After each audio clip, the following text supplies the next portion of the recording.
Time to burn Blackspire to the ground. Okay, well, that's one way of opening.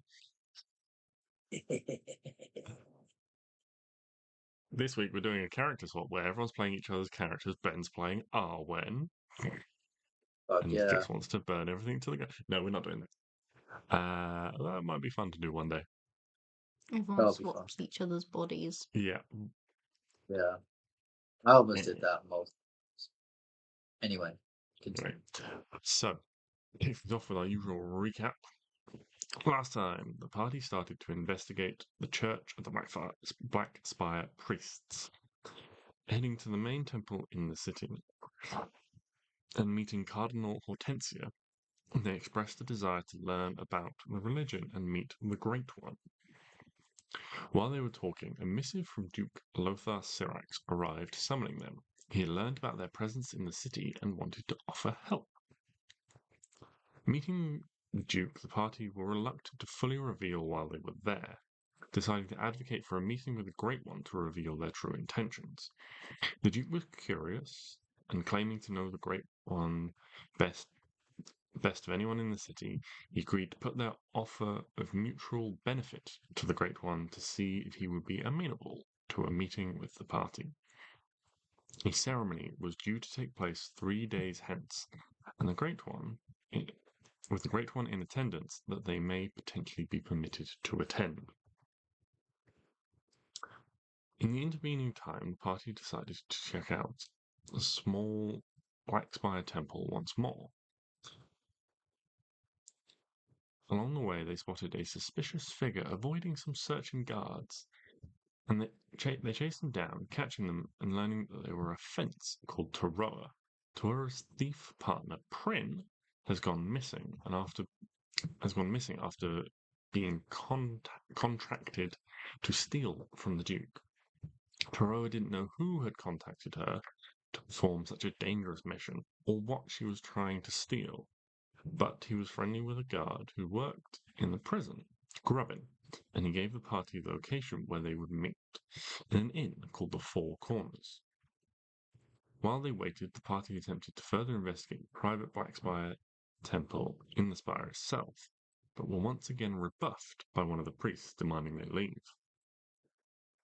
They did learn, hiding along the pathway, that a number of shed scales were being collected for an initiation of 2 new acolytes. They returned to the city to look for Graben, learning the place he hangs out is a bar that hosts boxing matches for people to bet on. They set to waiting for Graben, getting to know the bartender Cain and Abel. And this is where we pick things up. You have settled yourselves in, ordered rooms for an evening in the inn itself, and made friends with the, affectable bartender, and the more anxious wait staff came. Having set to waiting, Abel promised to point you out to Grubbin, and Grubbin out to you when he arrived, and at which point he did. And after indeed pounding a pint of ale and then picking up another one, he began to make his way over to your table. Is there anything anyone would like to do as this figure approaches? Do they know that Zone of Truth happens? Good question. What does the spell's description say? I don't know. I don't have it. Very, very good question. It's a very, very good question. One I will answer forthwith.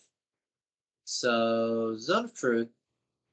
So I'll put the spell description in the chat. I'm going to give it a good gander.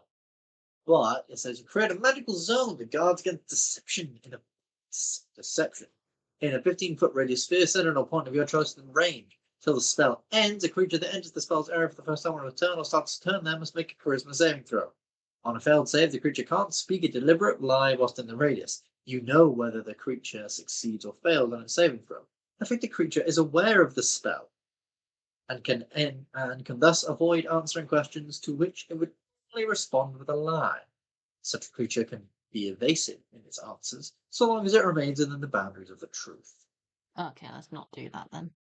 So He they might know Zone of Truth kill is us. happening. I mean, I don't think he would kill. I mean, okay, so it's this guy Grubbin, right? He's like a Mhm. god. Mm-hmm. I think we can take a god, of like a local prison, unless this is some super max prison with some, I don't know, fucking DC universe level gods. I feel like this Then- guy, if he's like kind of a double agent, he's not gonna take kindly to us being like Zone of Truth. Yeah, You know, yeah, we could yeah. probably He's just not gonna. ask him, and then Yeah, if he won't tell us stuff, then we can yeah, bring out yeah. the big guns. I think you're probably right there. Thank you. Okay. So the rest of you are sat at this table, and this short, weather-worn halfling figure wearing this uniform, this jerkin with the sigil of the Duke on it, begins to make his way over towards the table, pint in hand. He's a halfling. Yes. Did I know that? Possibly not. No. Things right up.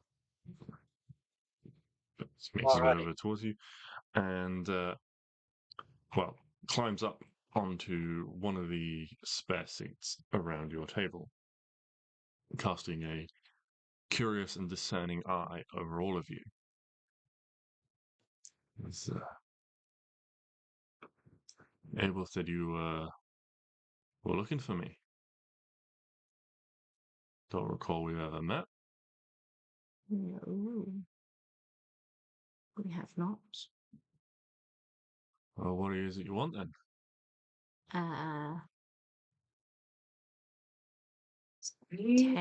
Terror told us that you might know about Kryn.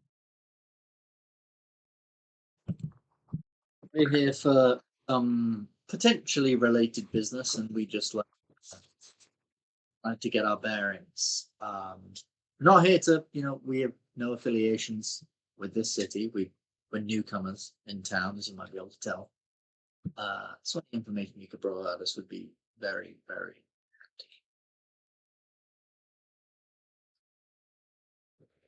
handy. Not sure what you're talking about. Don't believe I know a Taroa or a Prin. Well, I mean, we know he's fucking lying, right? But just in case, does anyone want to do some kind of insight check?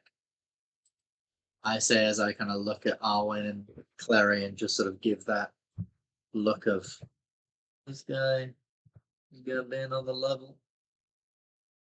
I Anyone? do insight. Oop. I don't do insight.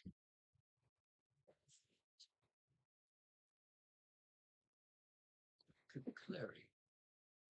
Insight.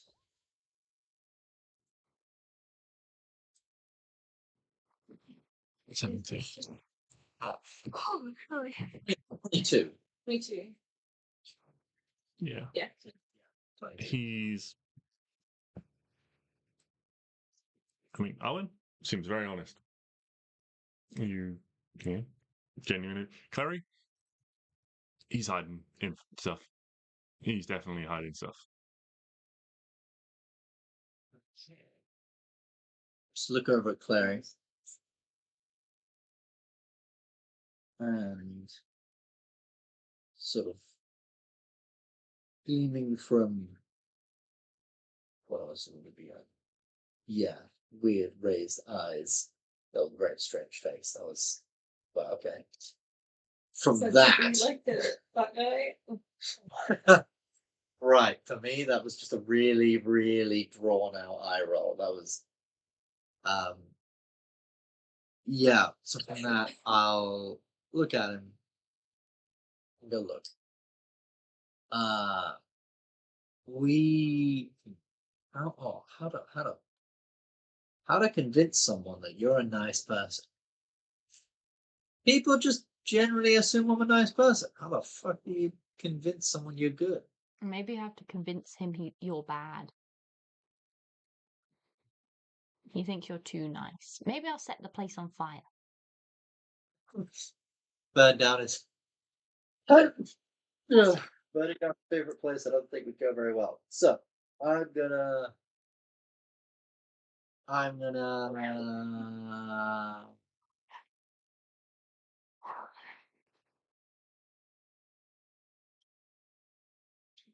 I don't know. Well, I don't know anything's wrong, so I can't do anything. 1 second. Do I have anything that can charm or make me good? Can I try and do some kind of persuasion check to try and convince him? So I'll start telling him about Taroa and how he found him, and saying like, oh, you can ask him yourself. We found him. We're not from here. We're good people. We're just here about some external business. I promise you. That sort of thing. Can I try a sort of persuasion check from that angle? Yes. Yeah, you can try a persuasion check so you can get him to open up a bit. Yeah. If I had advantage, that would have been great, but I'll take 6. Says, okay. But why are you really here? Open up to me. Trust goes both ways, Okay. We come here as emissaries from outside forces. We are very close with the council of Kavran. We've spoke to them and with them and for them many times. We've gone on many missions for them, and I don't know how much you know about what's happening outside this city, but Kavran is currently at war. We would like the aid of your Great One. But to do that, we need to know a little bit more about your local lord. We need to know a little bit about the town, and it seems people aren't being quite as forthright with us. So we thought, given some of the things we've heard, maybe you would be able to help us. Maybe you, your friend Taroa, whatever's going on with Pirin, maybe if we help out in this regard, there could be some kind of aid going. Help us help you. Make a deception check. It's not deception. It is, because the main reason you're here is to look for an amethyst dragon. Yeah, but we are actually looking for the green one as well. Hmm. We are. It's something we're doing. We've just got other stuff as well. I think important. it's sort of like a what do you call it? Like a false truth rather than a lie. But I'd probably agree with JJ. That kind of comes under a deception check. Yeah, fair enough. Unfortunately,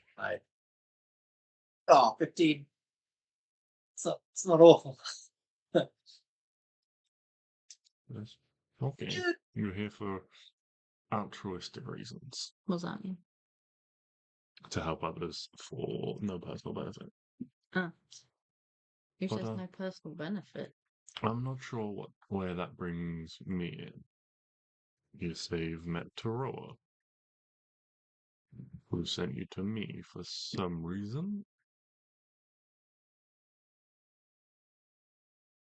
Well, as I said, I think there's maybe something deeper at play in this town.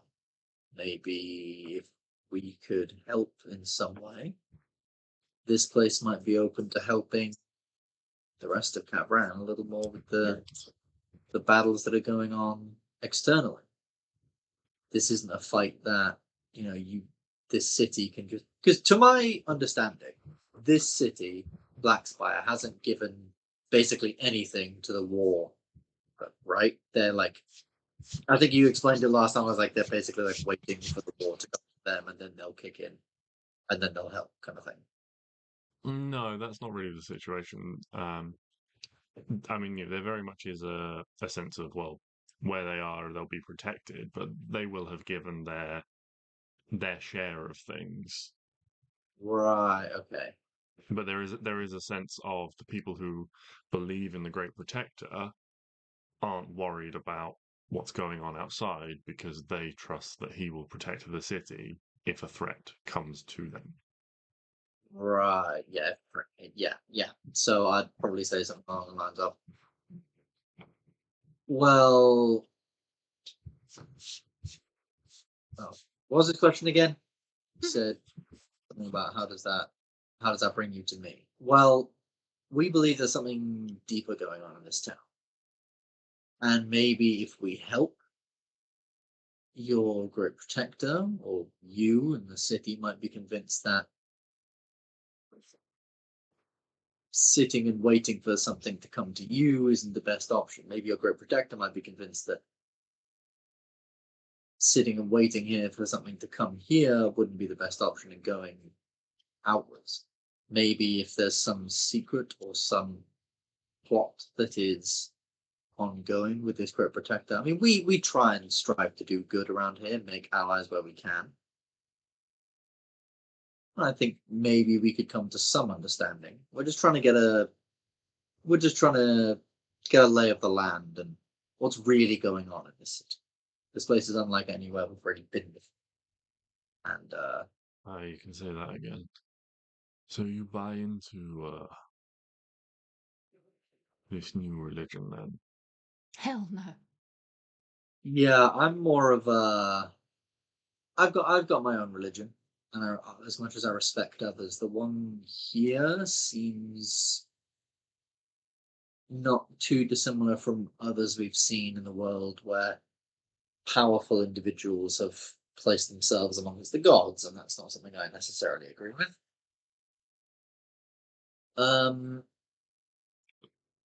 And it definitely seems like some people are being taken advantage of around here. Maybe there's some underlying plot that could be quite troublesome.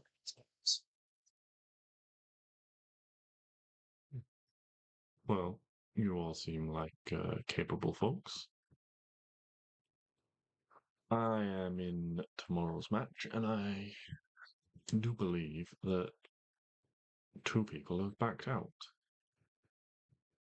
Let's say 2 of you put yourselves in the ring. We'll see what you're made of, and if I think you can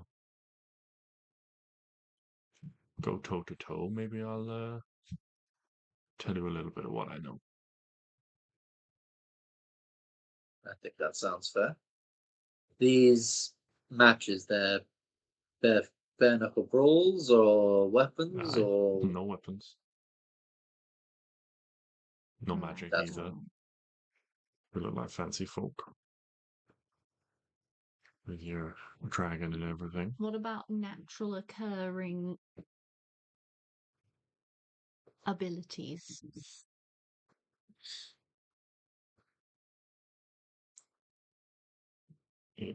I mean, we had a dragonborn in once.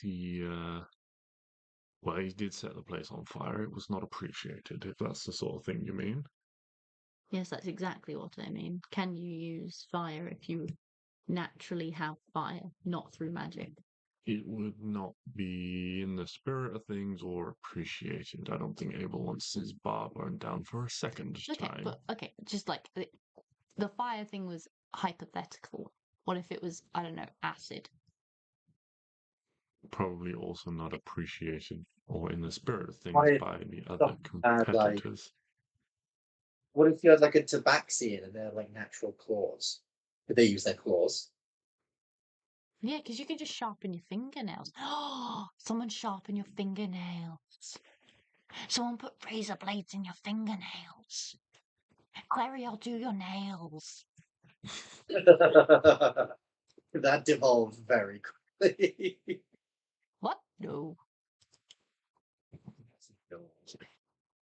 I like to think that games like Arwen doing someone's nails is just sharpening them. It's not even painting, it's just sharpening them.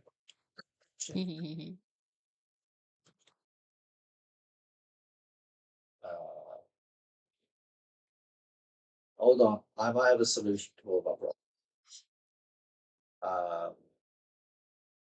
Because I think I know of a spell that will be able to aid you guys in up out. I mean, I've got Bless, obviously, that would be super useful. But then there's also Crusader's Mantle, which I think every time you punch someone, or every time you hit someone, each non-hostile creature in the area, including you, deals an extra 1d4 damage when it hits with a weapon attack. So you guys could do a bit more damage. The only problem is that's concentration, and so is Bless. But I'll figure that out. If you guys went in and you guys started smacking stuff up, because I can't. I can smite, but only with weapons. Otherwise, I'm just a punchy fella. I'm just a punchy fella. As well as Okay. So who has the most helpful spells for the outside, like to stand outside and assist? That's probably me, because I've got Bless, which can give you guys 1d4 on attack rolls and ability checks. I can get Crusader's Mantle, so I can potentially give you guys some extra damage while you're in there, hunt people. I can get Command, so I can be like, shouting as part of the crowd. But when we watched a match before, was there like a big crowd, people shouting? There was a large crowd around, yeah. When I could be the part of the fighting crowd. stop? When everyone's knocked out? Well, you can withdraw at any time, or until you can't stand up. I have Aura of Life, which means you physically won't go down. Well, you go down and then you'll bounce back up, won't you? Yeah, but you bounce back up, so... Having gone down, that would be... Yeah, Oh, you would go down. You would have been considered down and unconscious. Fair. Because you're down for a bit.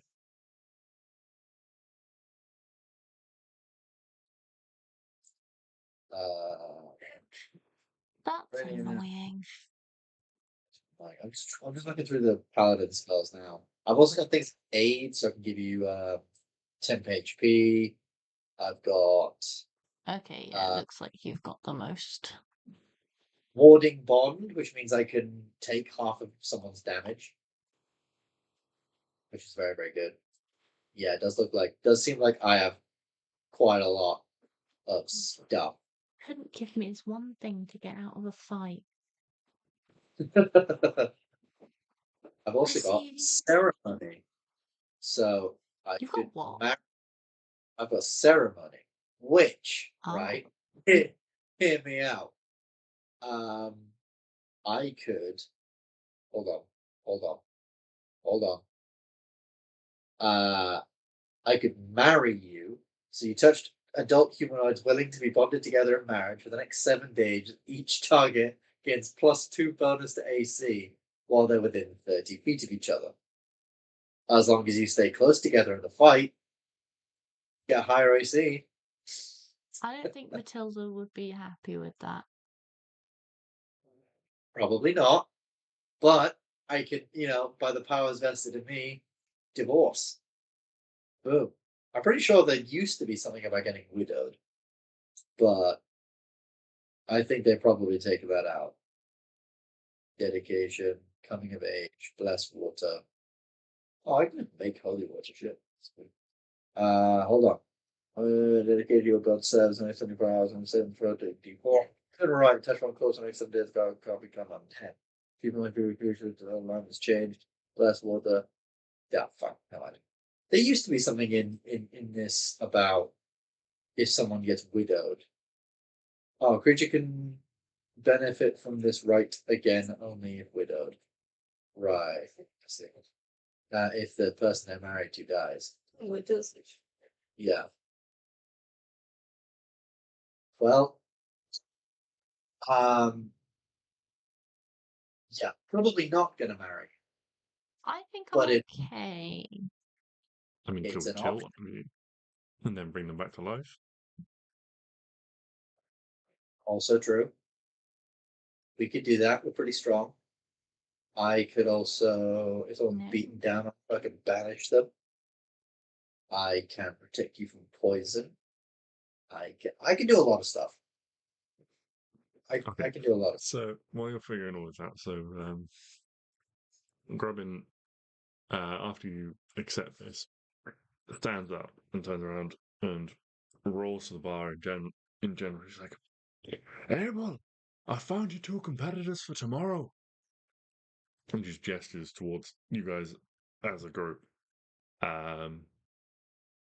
And there is a big cheer from sort of the remaining remnants of the bar. Abel looks quite relieved, and then Grubbin, heads off to enjoy the rest of his pint on his own. Oh, yippee. But you guys can figure out who's fighting and how. Last time we were in a bare knuckle fighting match, I tried to pull a knife and got Yes, you disqualified. Yes, you did. So maybe this time, don't pull a knife. Unless, I mean, if you don't want to fight, I will fight. I just thought I have a couple of spells that'll help from outside. But that doesn't mean I still can't cast those inside the ring as well.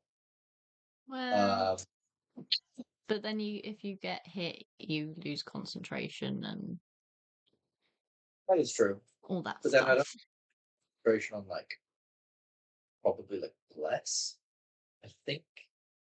Or like Shield of Faith. I could Shield of Faith someone. Give them a bit more AC. Do you have many spells that could help from outside the ring, do you think? Nope. Nope. How about you, Larry? You got anything good for outside the ring? Why is it closed our card sheets? Why do you do this? Roll 20. Roll 20 is not to close our card sheets being meaning. So just re-roll 20. You're right. Mm-hmm. Just letting you guys think. Oh, it's logged. It's logged you out and logged it back in as meeting. Why the? Do you have Clary's sheet on your account? No, I don't have it on my account. She has it on her account. So we have to log in on 2 accounts. Would it help if I shared them with each other for you? Hold on. No. Hold on. We will. I'm just logging in as Chateau now. And then we'll sort this shit out. But yeah, I think it's probably yeah. I mean, yeah, it depends. If you don't want to fight, then I'll happily go in. No, cool. I won't pull out a knife this Yes. time. You know what? This time, I think I'm just going to take all your weapons off you before you go in. I think that's probably better. I think that's probably for the best. Because if you get too mad, Does anyone have any sellotape or glue? it's no, I do not. You think you're gluing your weapons to you? I'm thinking of something. If you're gluing I mean, sticks to something? I could tie a rope around your body, but not your arms, but around your body, so it'd be really difficult for you to grab any of your weapons. No, you can take my weapons just before the match. Not right now. Yeah, no, I'm not going to take it right now. Still got a day, and I'm not carrying around all your weapons for a day. Jesus Christ. I need to find some glue. Some glue. Mm-hmm. Okay, I'll just bear that in mind. So, after a little bit, Kane comes out and he comes over to your table again. He's like, Abel Jeff wants to know which two of you it is going to be. Just names and stuff.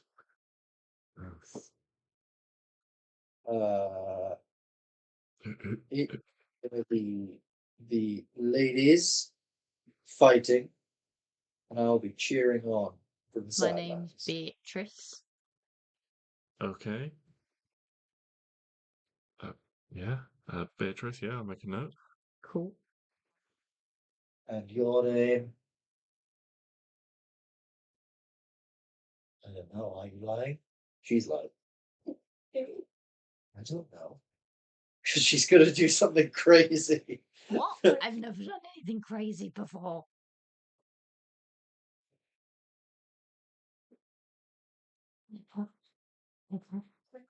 You're Klari. Okay.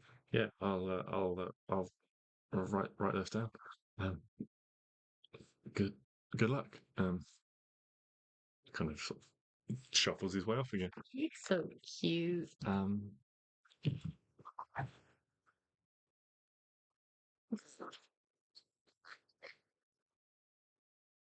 Awesome. So, I mean, you guys can while away the rest of the evening to your heart's content, drinking as much as or as little as you'd like before heading off to your rooms and getting a long rest in. Woohoo! A long rest. Woo! And over this You long just rest, love I'll a long swap rest. out some spells. First, I need to reopen my character sheet because my character sheet decided to close up. Unless there's anything anyone wishes to do overnight. The morning dawns bright and early. I would like to make claw nails, please. Claw nails. Yes, please. Okay. With the tips of my old arrows. Ooh.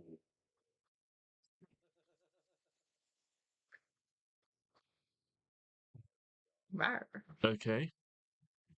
How are you thinking you'll do that? Glue. Okay. Just glue? Yep.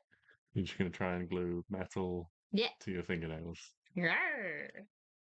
Okay. Yeah. When are you going to try and do this? Are you doing it in the morning or like straight away, or are you gonna wait until later in the day? No, in the morning. I think it's a good idea. Okay. Make an investigation check to search for glue. 16. Okay. Preferably gorilla glue.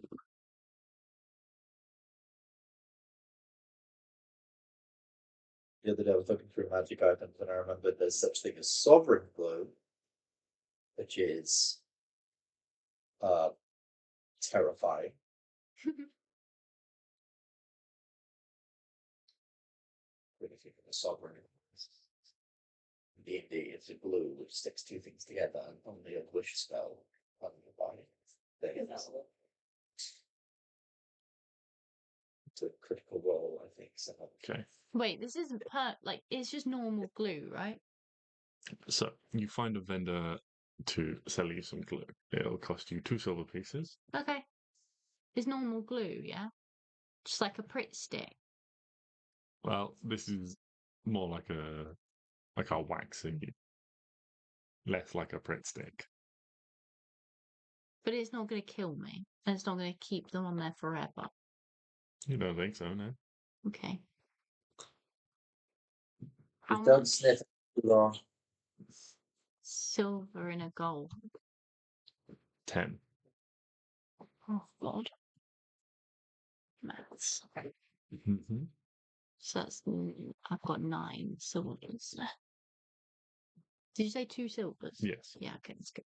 2 silver for some glue. Okay. Are you getting anyone to help you with this, or are you just going to do it? No, I'm doing it DIY. You're doing it yourself. Okay. Can you make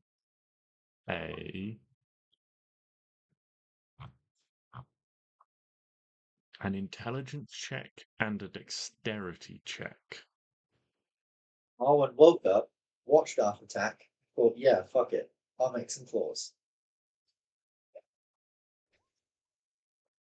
Nice. Okay. 7 and 7. Do I end up making claws out of glue instead? Because I can't stick it on. So it's just gluey fingers. Or does she end up like sniffing way too much glue, getting weirdly high, goes off on her own little one-shot adventure while high on glue, and then comes back later on, no claws, but just weird shit. Hero begins to talk. What a cute. Then we like that one where Geralt eats mushrooms and gets high in The Witcher 3, and then starts talking to his horse, Gold. who, although his horse is female, has a deeply male voice. And when he queries it, he's like, "Well, have you ever spoken to many horses?" He's like, "I think not." Okay, this doesn't go very well for you. Who could have foreseen this? Because it's a combination of trying to put things in place and get sort of the right amount of glue and positioning of it to and make sure that the arrowhead you're trying to use is not too big but not too small. Like some of them are too small and they just stick in the glue, but they don't actually stick out further than you, or they get so covered in glue that it's just surrounded, and it's like this stuff when it dries is almost like latex, so it's kind of spongy and rubbery. Like a glue gun glue. Yeah. And some of them you just don't have you're getting frustrated when they're not sticking, and so you're sort of moving on, and then they just fall off. Excellent. Yeah, this is unsuccessful, unfortunately. Woohoo! You have maybe 2 or 3 that are still stuck there by the time the evening rolls around, and they are so covered in glue that they are not going to be weapons. Okay, I'll take them off. You spend the afternoon trying to peel them off. Okay. But I have a great afternoon You have peeling glue. Yeah. Because that is fun. Excellent. Okay. Is there anything anyone else would like to do during the day? Other than swapping out spells? No. Say Arwen's gluey adventures take probably maybe sort of 3 hours in the morning before you give up. For you to go out, buy some glue, come back. Around the middle of the morning, you are approached by Kane, and he says, Abel just wants to know if you're going to be staying the night again. Put us down for yeah. But, yeah. Okay. If I could just get a couple of silver pieces from each of you as well, then. I throw down a gold. I say, you're doing great work. It's very comfy bed. Oh, thank you. Okay, well, he's paying for me. Even if that was a tip. Nope, that was paying for all of us. Okay, good. Okay. Gold. All right, you have room for another night.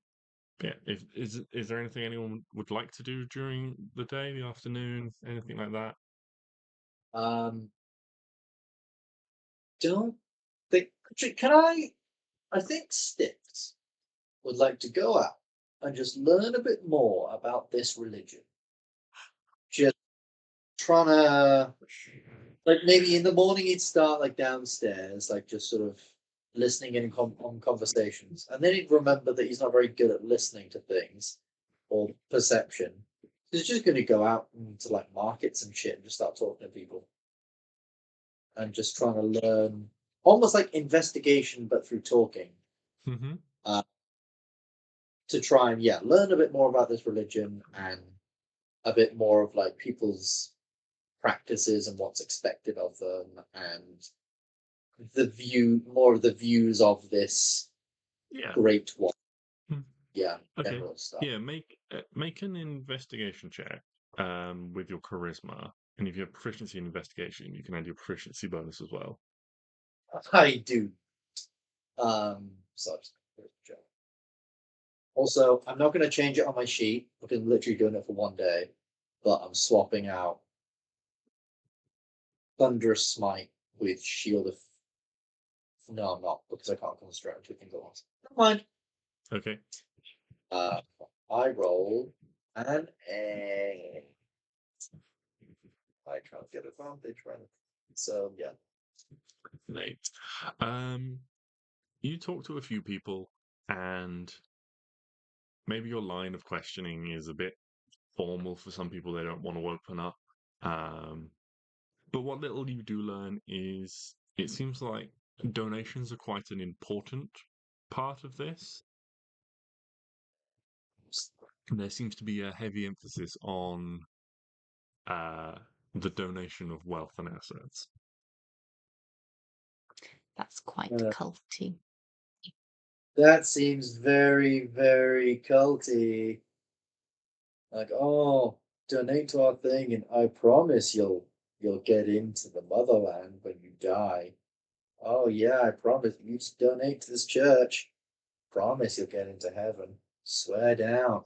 You'll be reincarnated as a dragon. Yeah. Promise. Promise. It'd be great. Promise. Yeah, don't buy into this crap. This is why I like good old Zuriel.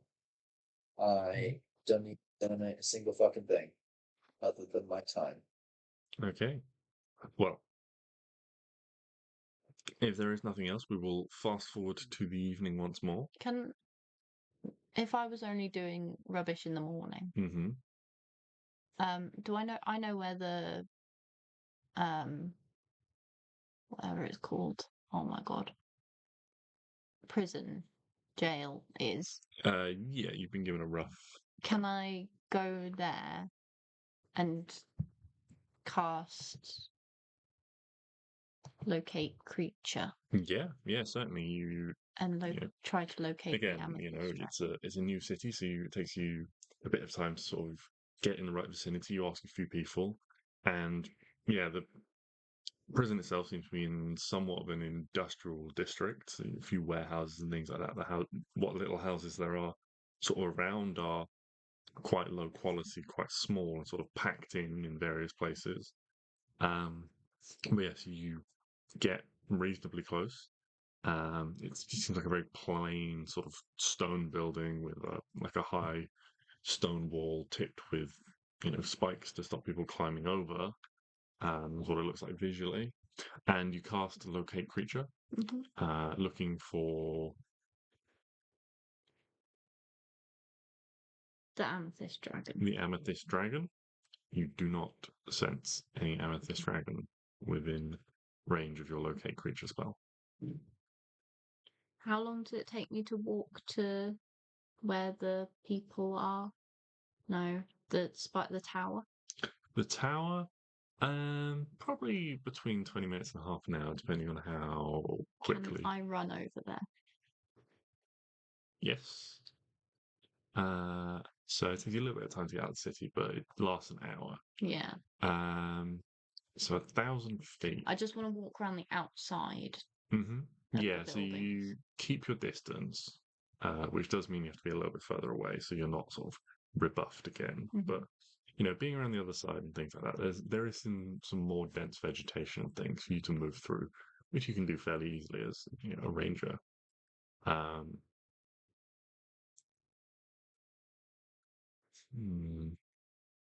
on, you know you are. Yeah, I'm just trying to think how tall a mountain is. Mountain, I think, has to be at least 1,000 meters, technically, to technically be a mountain. And 1,000 feet is about 300 meters. Probably tipping my hat with this, speaking out loud like this. You do not sense an amethyst dragon within range. I jump. You jump. Yeah, you still don't sense an amethyst dragon within range. Mountain is generally accepted to be any peak of at least 600 meters above sea level. Ah, right. 600 meters above sea level. But most people, or some people rather, go with 610 meters because that's 2,000 feet. Oh, it's there we go. I knew there was a round number in there somewhere. It's like there was the film The Man Who Went Up a Hill and Came Down a Mountain. What the heck? That is quite the mouthful. That sounds like a riddle. It sounds like an awful film. It's about this village that has like a hill, and I think I haven't seen the film in full. But my understanding is the premise is they want to make their town, their village, more famous, and to do that, if they have a mountain next to them, they can be on certain maps and stuff like that or whatever. And so they set about digging up gardens and various things to try and increase the height of this hill. That sounds dull. Is it old? Yeah, it's old. Yeah, I can imagine. Yeah, Wetherspoons. Instantly more popular. Get Nando's. But hey, no, so within that radius, you do not sense anything from the ground. Okay, well, it's definitely not in. Okay, so I would know that it's definitely not in the prison, but it could be up high in the mountain. Yes. Okay. At least I know it's not on the first 17 floors. That is true deduction. Basically, detectives. Exactly. And it's not underground. Yeah, I'll go back and have a fight, I guess. Okay. Yeah, back. Anything for Klari during the day, or is she just pottering?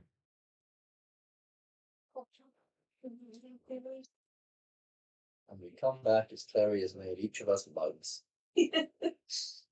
Oh, I hope mine has a frog in the bottom. Like that. Yeah, that's it.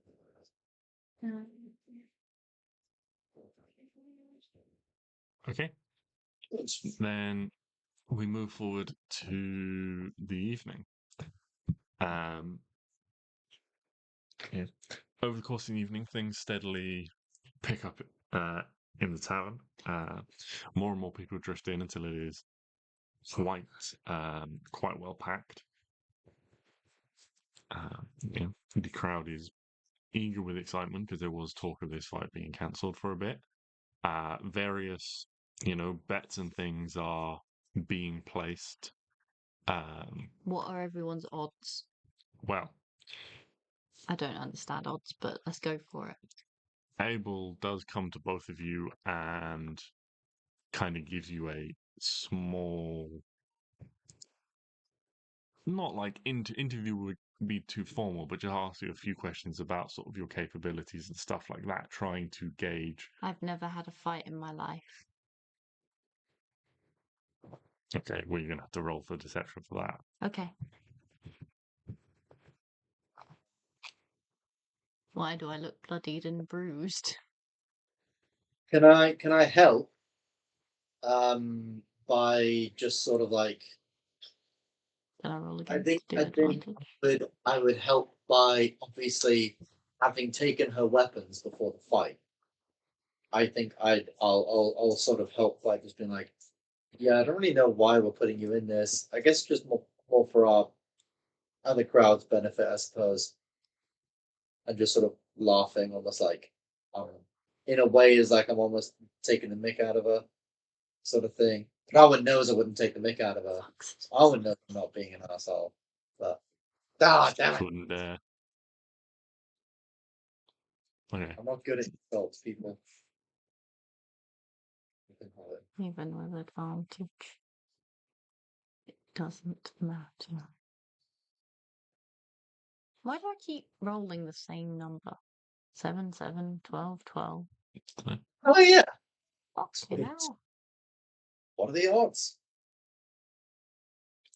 What I was going to say was the pair of you can either roll just a straight charisma check or an intelligence check, depending on what you're trying to do, whether you're trying to play up your abilities or play down them.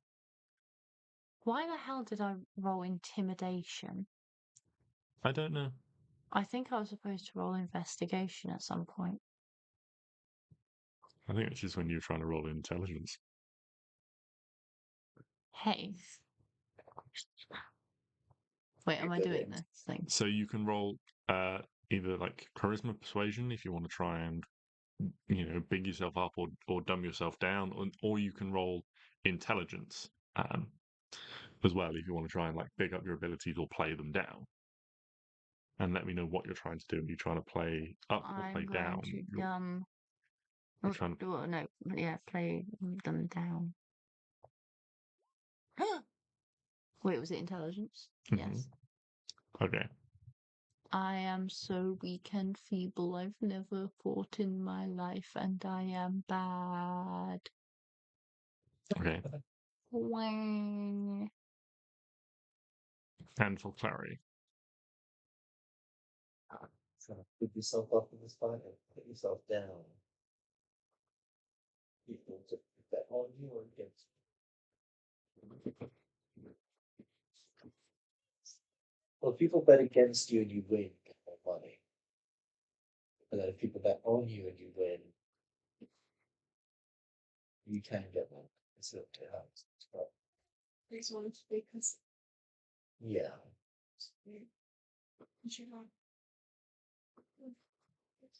Yeah. Yeah. Probably bet against you. So is it there's intelligence. There you go. so straighten. So what are you trying to do, Klari? Your slippers.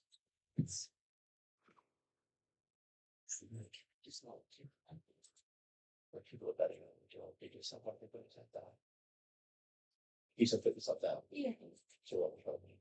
She's trying to do the same as Arwen. Okay. Make yourself seem worse off than you actually are. Oh no, yeah. Speak.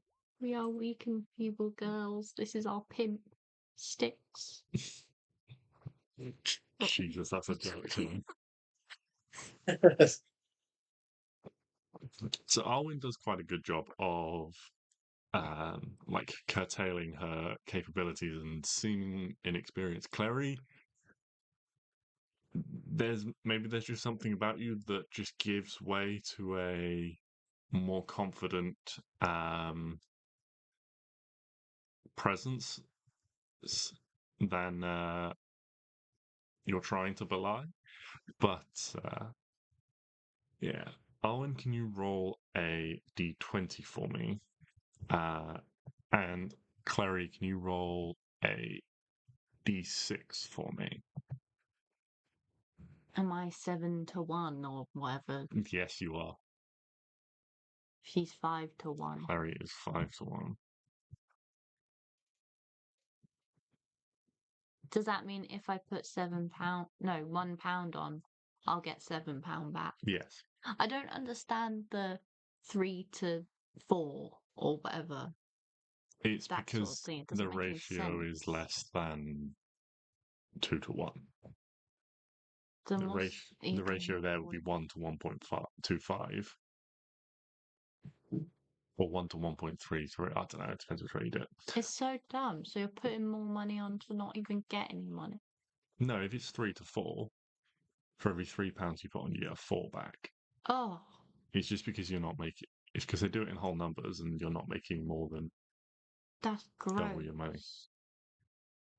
Yuck.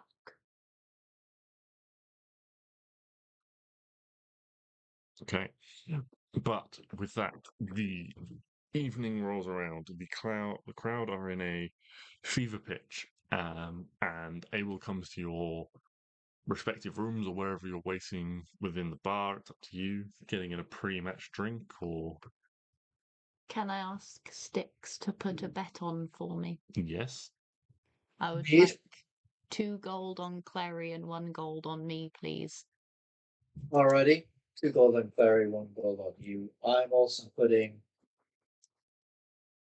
10 gold on each of you. Oh, Yep. And I'm gonna try and sort of nice. Genuinely thought you were just going to put 10 gold on Klari. And I was going to fight you in the nope. I'm gonna put 10 gold in the room. have fucking thousands. I don't know if you guys remember. We have a lot of What gold. do I get back if Klari wins? You'll get 5 gold back if Klari wins. No, I won't. Oh no, sorry, I 2. get 10. You'll get 10 back if Klari wins. Oh, wow. I'll get 10 whole golds.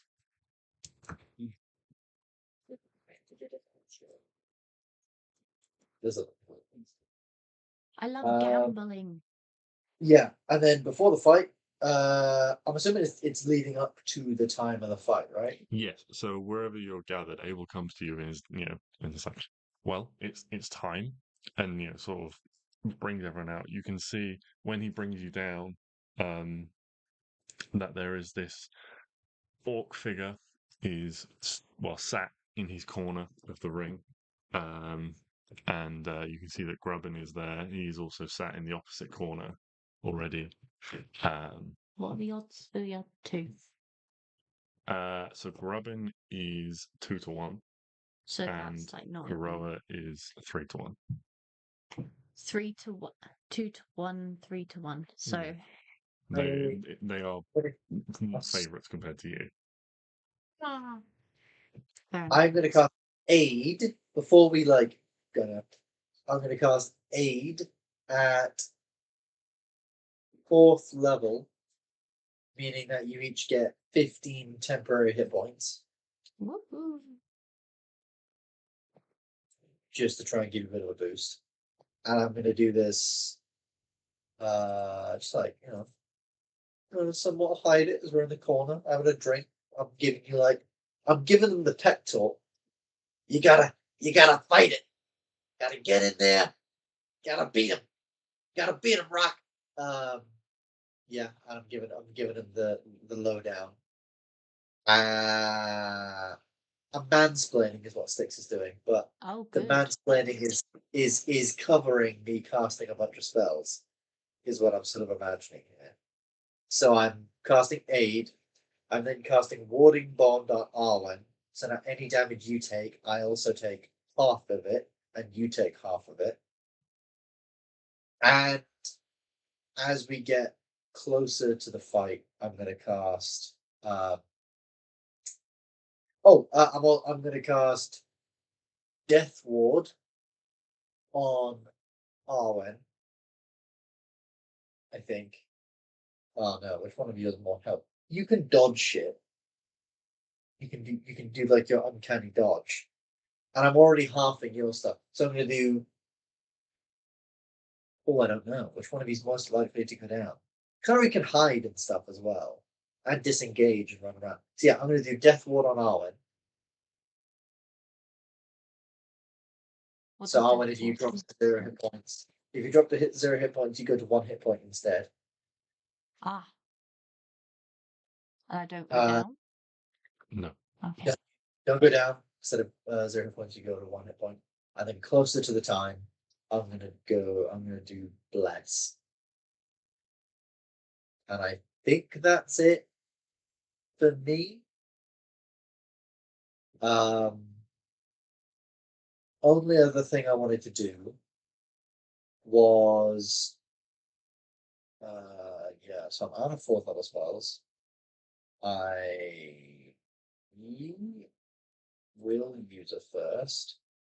I would also like to do, before we go in, I'd like to cast Detect Magic and just look around the room and see if anyone else is bringing any magical shenanigans into this bit of combat. Mm-hmm. Yeah, you can see that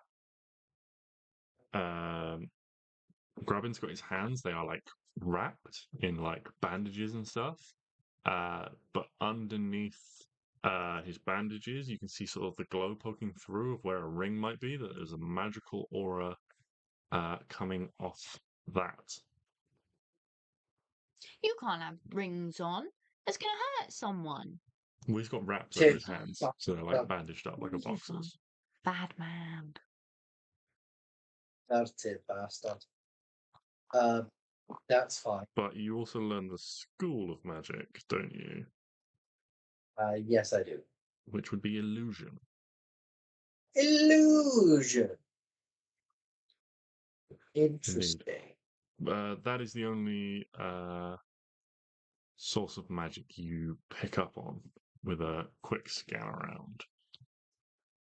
Hugo will not officially bet, Mm. but I have let him technically bet.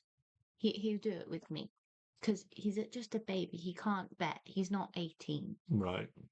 So he has 2 gold, and it's his hoard, so he's not actually going to get rid of it either. So he's got these 2 gold coins that he's going to bet, one on me and one on Klari. But through Arwen. But through me. Arwen's actually going to put the money down. Yeah. Okay. Because he's not getting rid of his little coins. Okay. But he's going to get more of a hoard. Okay. What a precious baby. Okay, so Abel leads you guys down into the ring into these opposite corners. The ring is not massive. Is a fairly close quarters, for maybe sort of 10, 15 feet by 10, 15 feet. Chair in each corner. They're a bit mismatched, you can see. They don't all match each other. A couple of them are a bit rickety and not quite sure what the stain is on your one, Arwen. Ew, I'm not sitting on it. Hopefully it's just ale. I am not sitting on a stained bench that's definitely not ale. And he, grabs this what's I can't remember, like speaking trumpet type thing, basically like a giant sort of like open mouth horn, like a speaking cone. No, it's not. No, it's like a literal. They're like a real thing where it's literally just like a cone with like a handle on it and like an open end, and you just speak into it. It directs your voice. Like a bugle horn type thing. Like a something horn. I forgot what but I know the one. Yeah. So he grabs one of those. And yeah, what does it look like? Yeah, I mean it literally it just looks like that. It's just basically like a cone with a handle so you can hold it up to your mouth. Yeah. Like cheerleaders. I don't know. I don't know. It's like a megaphone if a megaphone wasn't mechanical. Mega. But it's sort of like helps his voice sort of echo around and seem a bit grander, and he's just, well, we're all very glad that this fight could take place. A big hand to our newcomers, Beatrice, and gestures towards you, Arwen. And Oh yes, that's me. At 7-1 and Klari at 5-1. You've all been eagerly placing your bets, so good luck to those of you betting on our wild cards. Wild card. Because. And, well, just a reminder of the rules. There aren't many, so hopefully you haven't forgotten. But no magic, no weapons. And if you feel like it's going badly, do tap out rather than get knocked out. But no one will hold it against you either way. Well, Is fists a weapon? No. Can it be, please? No. Please. No, fists are not a weapon unless you have a feature that makes your fist weapons like monks do. Is it an improvised weapon? No. It is an unarmed strike. What if you rip your arm off and then you wield your fist with your other arm? It is Can I do then that? Yes, you can try and rip your arm off and beat someone to death with it. Excellent. First, make a strength check to rip off your arm. This is so worth it for Colossus. Yeah. Make a strength check to rip off your arm. No, Oh, I am okay. not to start it. Okay, you're not ripping off your arm. No, maybe Okay. I'm gonna be later. honest. In a situation where we were like imprisoned and didn't have our weapons, I'd be tempted to do that as a paladin just so that I could get divine smite. Oh my god. Couldn't you you use imagine? another person as a weapon? Can I or didn't I? I feel like the effort of ripping off your own arm is going to be so much that you can probably generate some sort of improvised weapon out of literally anything else. Yeah, No. but your own arm. I mean, I wouldn't want to fuck with someone who's just ripped off I their mean, arm. yeah, So they everyone who fights you is going to be making wisdom saving throws not to shit their pants. Yeah, And exactly. we get the first hit for free because they're confused. This man Yeah. has 2 right arms. Roll to be paralyzed in fear. Roll to be drowning in your own shit. Anyway, Ew. Stop pulling out your teeth and use them as darts. Oh, that's a good idea. Oh, why didn't I put the blades in my teeth? Like a shark. Can I half wild shape? do you think that would go down well? No, but like, can I half wild shape? Do I have the capability? It would require some very precise control of magic. Can I have massive bear arms? That'd be really sick. If you Make either an arcana check or a wisdom check. It's a natural ability, it's not magic. it's not. And he said it was It's- fine. It's a magical natural ability, I would argue. No. But what I would find really funny about that is we could just be like, oh yeah, guys, you haven't shaved your arms. It's fine. 17. So, My arms have always looked like this. Arwen generally wears relatively loose-fitting clothing, doesn't she? Oh, yeah. It's now quite tight. I'm hench. I've been hitting the gym. What is the strength of a bear? Oh, I haven't even looked. I For didn't thi- think this would work. For this fight, you can have the strength of Oh, a bear. best day ever. My lord. Bear 5e. I bloody hope it's more than mine is. 18. I might be wrong, but A brown bear is 15. No, that's a black. A black bear, sorry, is 15. 15. 19. A brown bear is 19. That's the one I would have done. I have it all in my sheet. Okay. As mine's 14. Yeah, this is way better. Okay. So you have, for this fight, +4. you have +4. I won't use the claws. No, I'm going to say you don't get claws. Okay. You just get the bear's strength. I get bear fluff. In this, The fluff gives me strength. yeah, you are also feeling a bit warm Oh, toasty. and a bit itchy in places because of the additional hair This is normal. I know how it feels. on your chest. I don't have a hairy chest. Lies. I think you do now. So Just Abel hairy finishes cheeks. rounding off, and so each to their own. May the alliances be swift and brutal, if any are formed. And then Kane is like standing behind the bar, just like clangs this big bell, and all rise up from your chairs and get ready to beat each other up.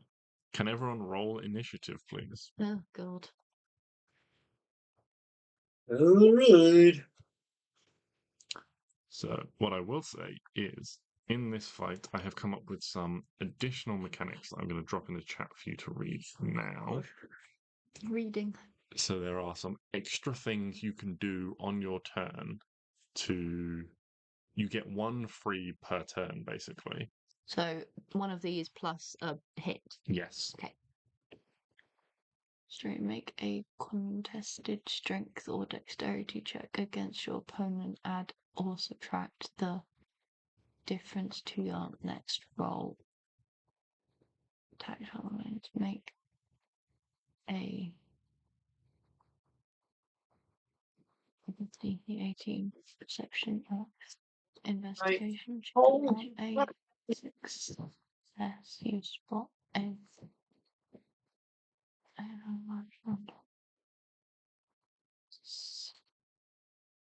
Why is it started doing this? That's not US.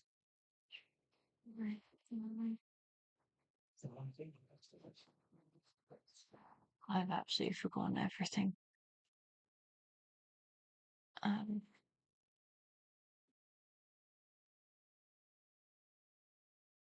Head to the next roll.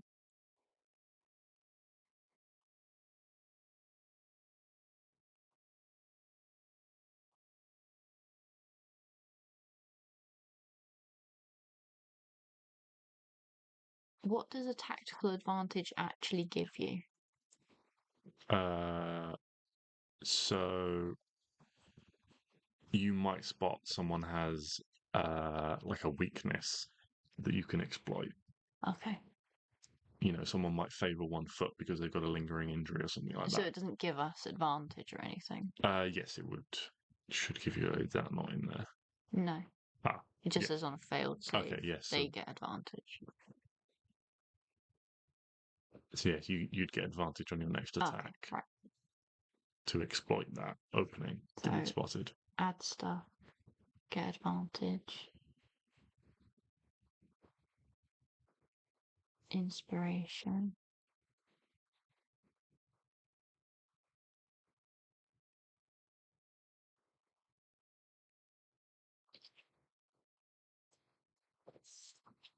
Hit dice. Add stuff. Advantage. Inspiration. Hit dice.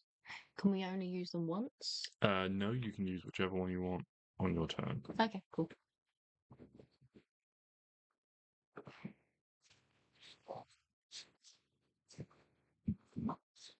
Okay. So can I get what have we got for initiative? We've got Arwen on 19, Stix on 17.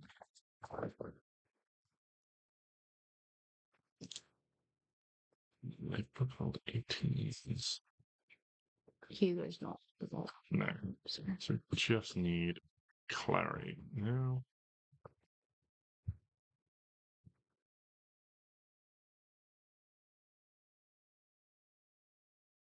Yeah, sorry, that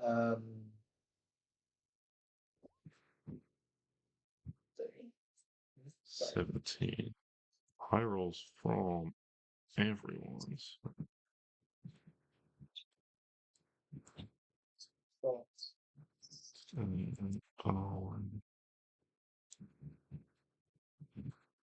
Are these like bonus actions or would these be like actions? These are free actions. Oh, free actions, right? Nice. What's the thing to clarify? Make it be God ownership. It says on a success, but not what happens. So performance check gaining a d6 inspiration bonus on a success. Is it against? Okay, sorry. Right. Can't read. Gaining a d6 inspiration bonus on a success and a fail. Verifying and getting 6 cutting words dice. First means they can roll against your. You subtract that. Subtract that. Okay. So up first, why don't I put this on Okay. so we evolved.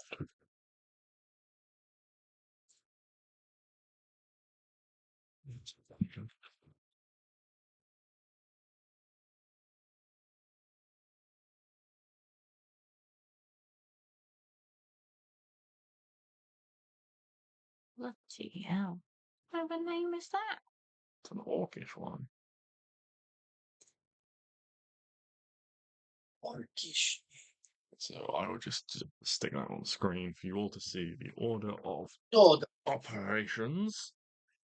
And up first is Grubbin, reacting quickly, and he knows what Todorog can do, and he's on diagonally opposite. So he comes up out of his seat, going for Klari, who is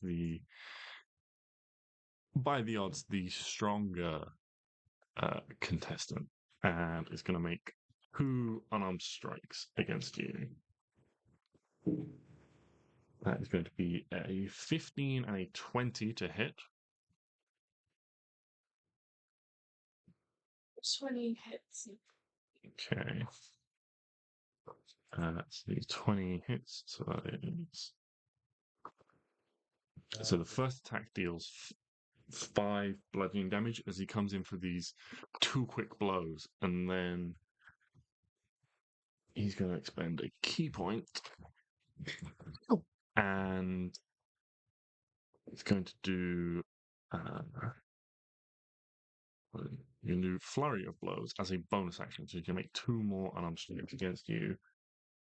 But they are a 2 and a 3. Maybe these being a little bit more casual, or just trying to test your defenses a little bit. You manage to block 3 of these 4 strikes, but one of them does land. Right, it's his turn. Arwen, what are you up to? I'm gonna go and hit Grubbin. You gonna hit Grubbin? He's hitting Klari. Go for it. Okay. So this will be strength. D20 plus 4. Correct? Yep. D20 plus 4. Come on. Rolling. 15. 15 does hit. Oh! Meets his AC. What do I roll? So unless you have any special features, it is just 1 plus strength. 5. Yeah, so you do 5 damage. Is that it? And then my turn's over. You can attack more than once, can't you? Oh, can I? Am I allowed? I didn't know if it was just with weapons. No. Oh, excellent. Great day. Second attack does not hit. Wow.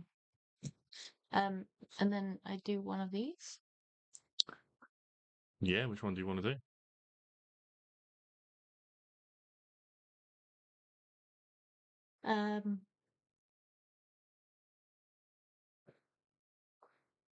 I want to do the tactile awareness.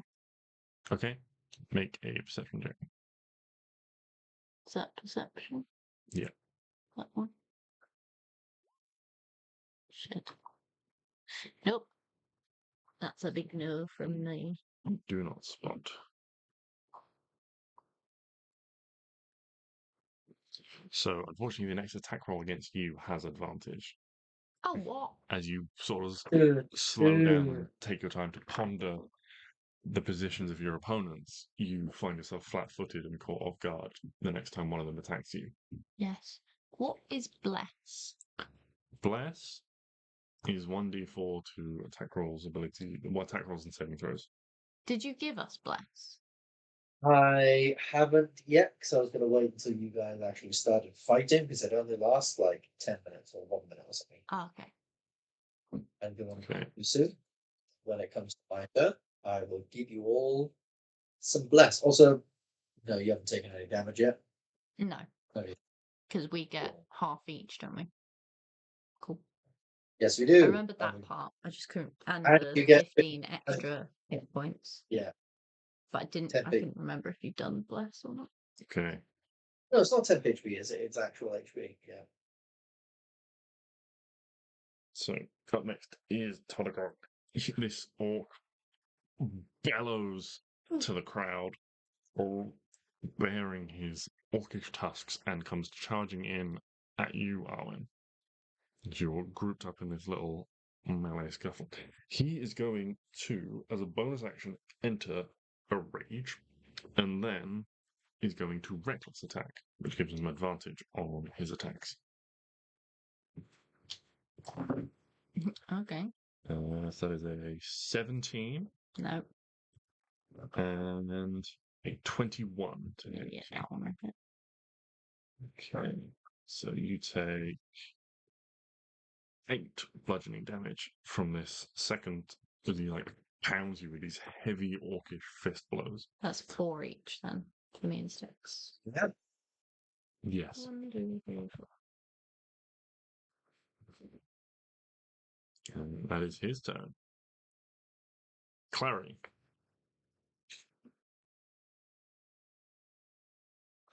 Probably recommend you do the reaction stuff before your turn, so you get the points to hit.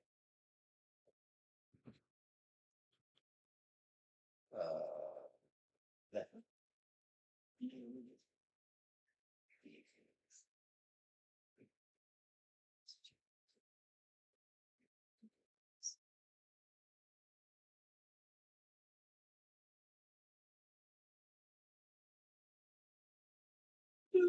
This would be the combat.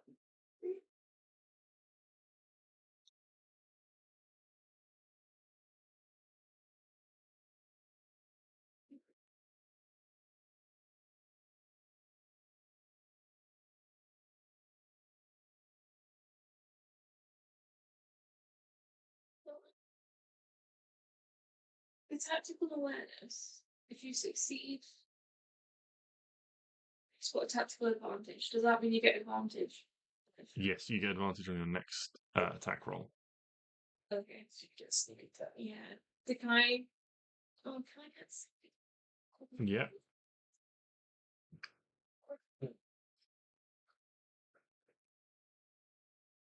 Yeah. Gives that an attack. Who Yeah. are you attempting to gain the advantage on? The guy that hit me. Graben, the halfling. Yeah. Yeah. Can I do this is a perception or investigation? Right. Your perception is pretty insane. Perception is.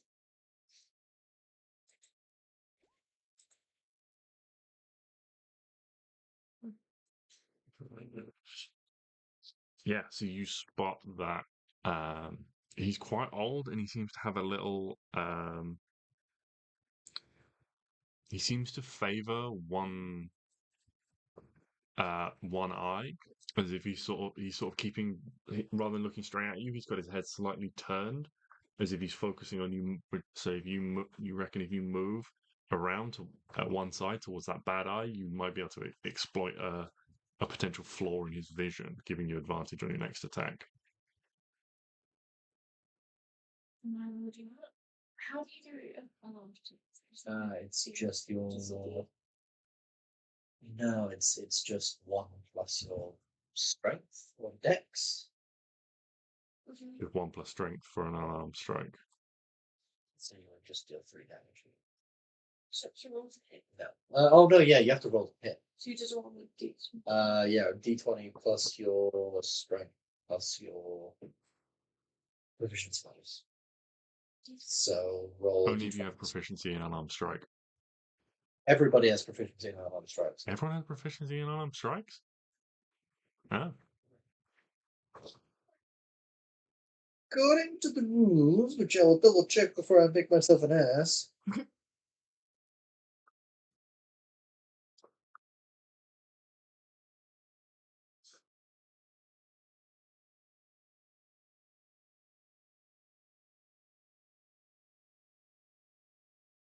Yes. So Did you say I needed proficiency in my fists to get Colossus Slayer? No, you need it to be a weapon to Oh. get Colossus Slayer, I believe. Yes. Sorry. Right. Which is what you wanted. Roll that plus 5. would it be 7? Yes. Not 5. What do you mean roll strength? Yeah, roll strength. Right, and then whatever it is out of 5.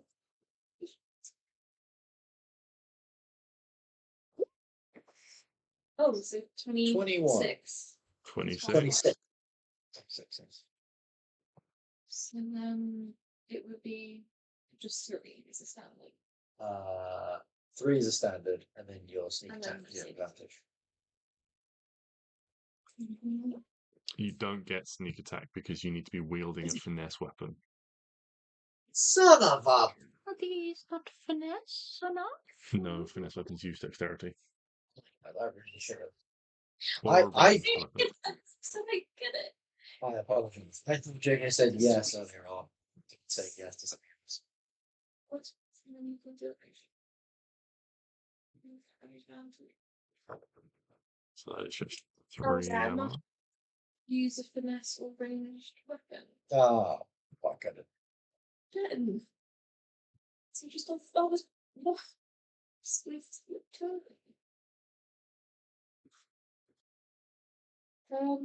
What's the setting for this? Like, is there? So, like before there had been or something. Oh yeah, is there anything she could pick up? No, can I hide? Oh, okay, fine. Yeah, we'll have to leave the ring. You expect you would be considered to a forfeit if you left the ring. Is it like a blank space, or is it like last time where there were tables and stuff? No, it is just an open like square ring with like a half-height fence around it and 4 chairs in the corner, and the floor is covered with sand. Klari, bury yourself in the sand. Hide in the sand castle. Yes, break it. 2 batons. Okay, why is everyone doing this? I thought you'd get sneak attack, and therefore that's why I thought that you'd be really good at this. But thinking about it, maybe I would be better to do it, but whatever. I can cast Wait, spells on the outside. You're not in the ring. No, I'm outside casting spells anywhere. Oh, yeah. That's very. As I've said about 5 times now, I thought you could sneak attack without a weapon. So I thought, oh yeah, she'll just get advantage and then sneak attack.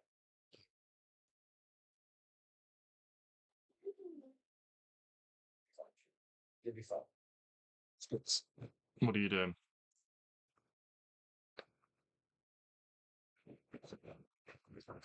I'm We done. I can't do anything. Yeah, you've done. See, you shouldn't think. You hit a die. Apart from doing 3 damage. There's nothing else to do. I might as well just quit. No! Come on. Cool. Who's after Klari? You are. I am. I am gonna. Apologies, I thought you was asking Klari. So I'm gonna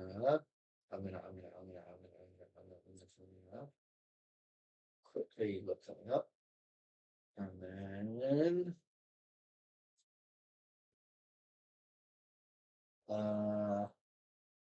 ESM. So I'm going to shout very loudly, like, "Come on, guys, you can do this!" And while I'm doing that, I'm casting Bless on them two to give them both. Okay.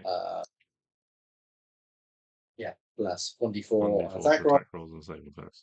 Yeah, Is that only one time, or is that until the spell ends? That's until it the is spell ends. just- Wonderful. Okay. We are going back to the top of the round.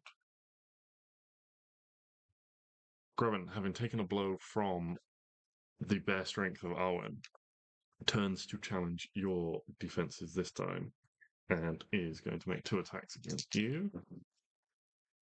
That is an unnatural 20 and a 26. Ugh, yeah. So take 7 and 9 damage. So 9, 10, 11, 12, 13, 14. The 16. 16 divided by 2 is 8. 8.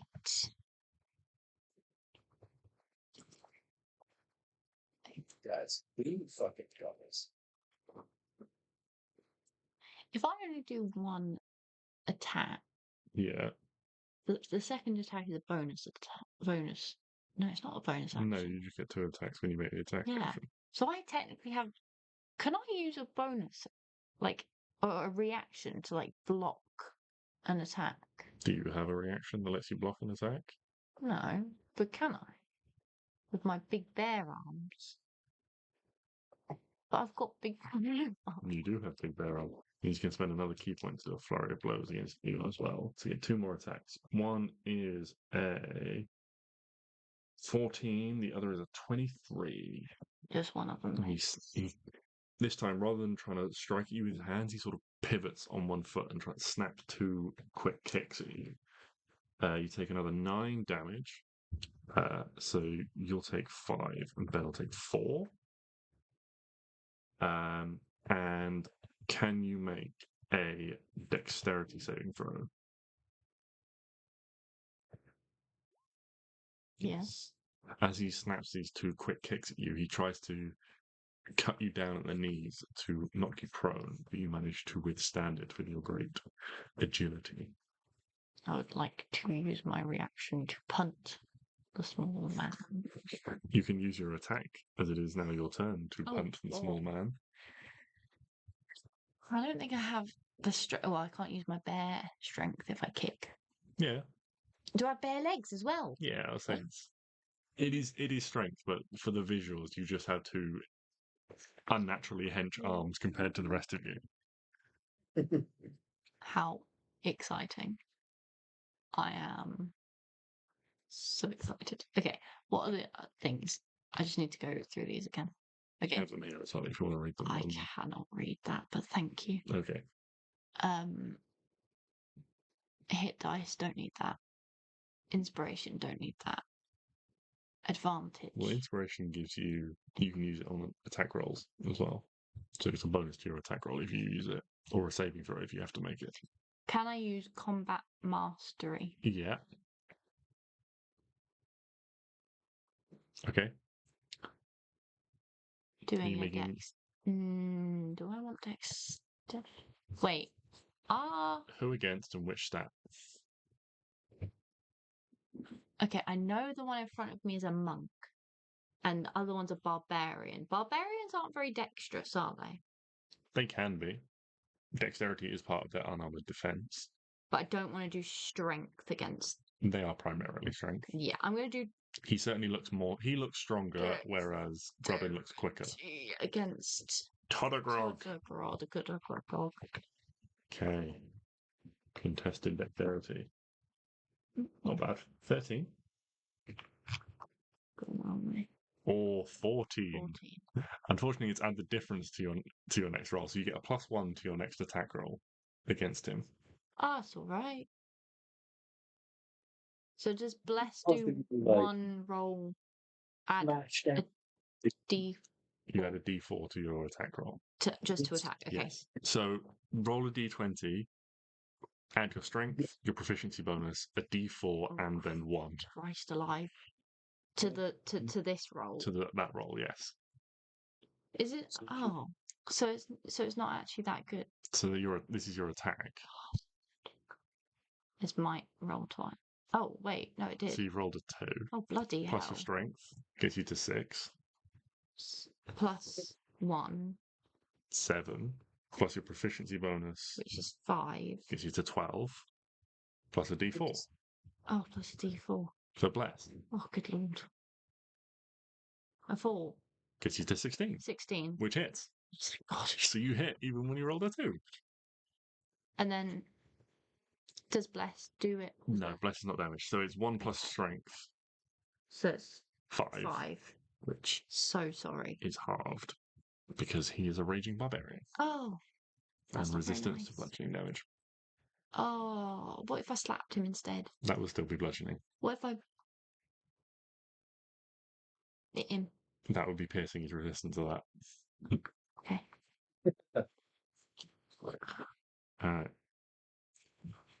And in which case, he's just going to retaliate. Oh, that so was... he can use a bonus action to enter a frenzied rage, which allows him to make He did that last time. No, he used a bonus action to enter a rage. Oh, good lord. Doesn't he get, like, confused or not, or, like, lightheaded when he comes out of his rage? Yeah. What's the word? Exhausted? That's the one, thank you. Yeah. You only made one attack against him. Yes, I did. Do you want to make a second? Also, you have advantage against him because he reckless attacked last time. I hit anyway, it's all good. Okay. Roll 2d20. Oh, well, 14's going to hit. 14.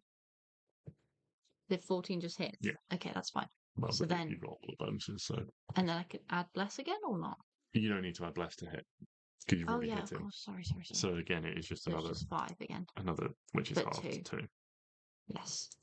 And then he's going to attack you. I do apologise. Once again, recklessly. Yes. So I rolled a 2 and a 19. So 19 does. it's going to be 19 plus stuff. And then the second attack is the final result will be a 19. So they both hit you. Okay, yeah. Sorry. So you take 6 and 8. You take 14 damage. Halves to 7. Stix takes 7 damage.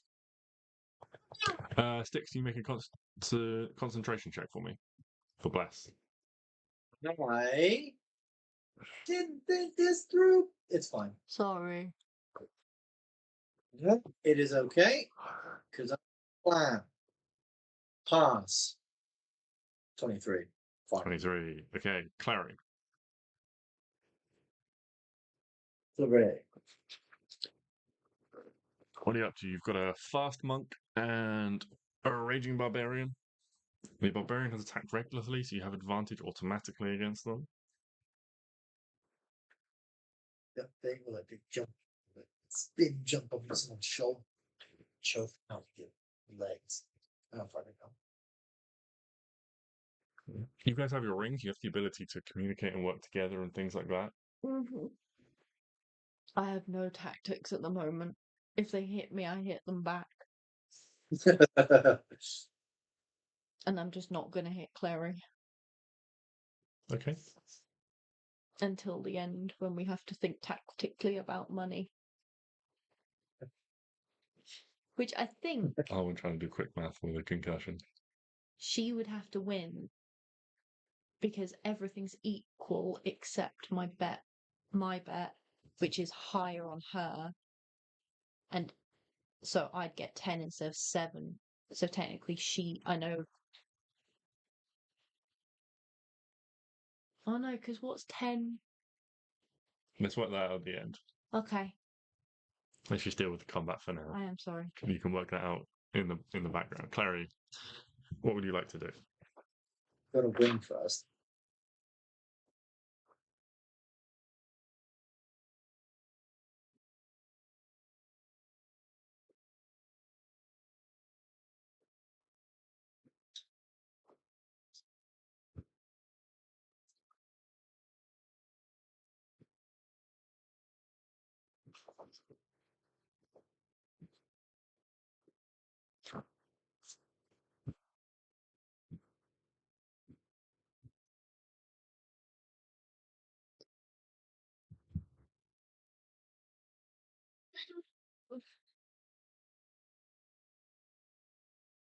Could just stack it.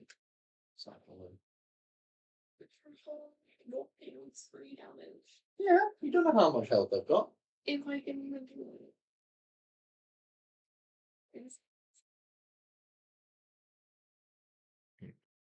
These guys are built for melee combat or for unarmed combat, but they are not level 15 adventurers like you guys. Oh, level 15 adventurers. They certainly do not have the longevity. I was hit this in there.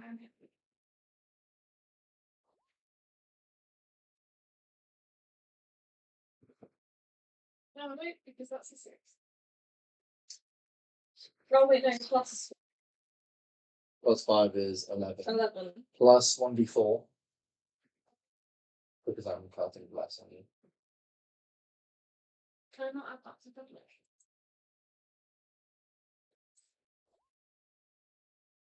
12. 12. Unfortunately, it does not hit in this instance. Ouch.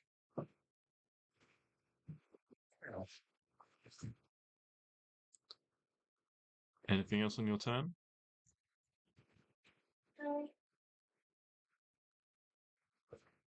Okay, we go back to Grubbin. Stix. Sorry, yes, Stix. Don't think there's much I can do outside the ring. I'm just gonna.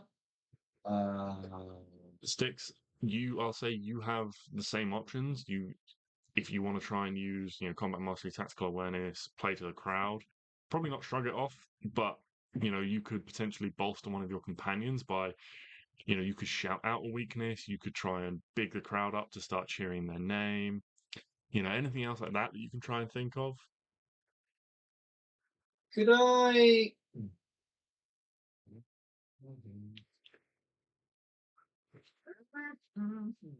Oh fuck! I should have got Stone Skin. Oh, that would have been good. I don't have diamond that's worth 100 GP though. Could I cast Ice Storm? Could I cast?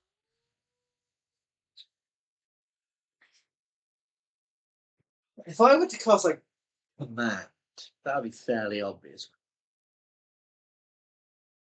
Could I cast? I mean, it depends what your command is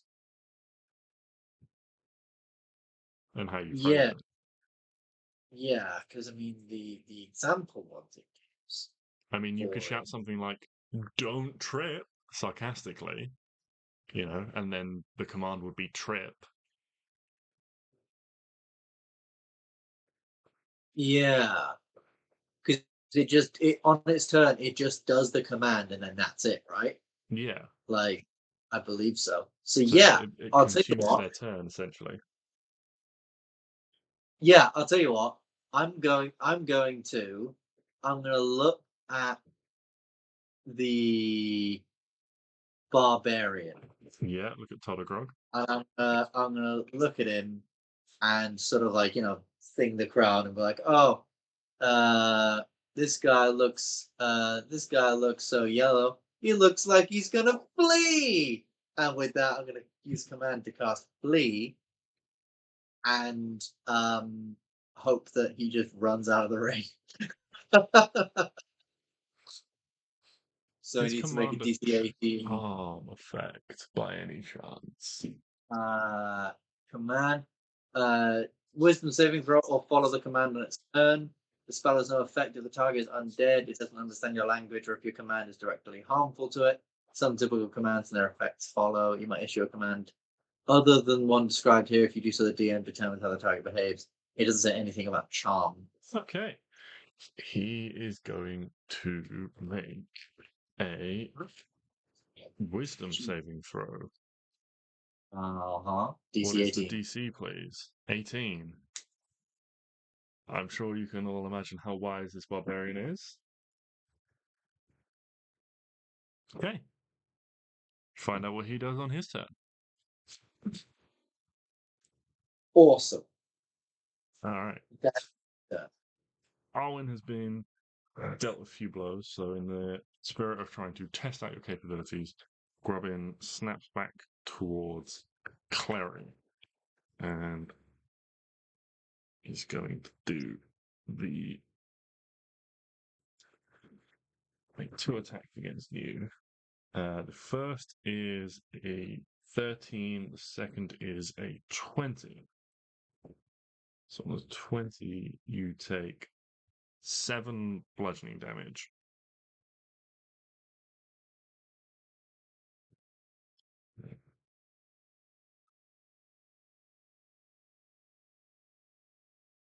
And on that one, he's going to just pause and sort of take you guys in. He is going to attempt tactical awareness to see if he can spot any weaknesses in either of you. And he's going to fail. So you have advantage against Grubbin on your next attack roll, Klari. Arwen, what are you up to? I do a fight. You do a fight? Mhm. Who do you do the fight on?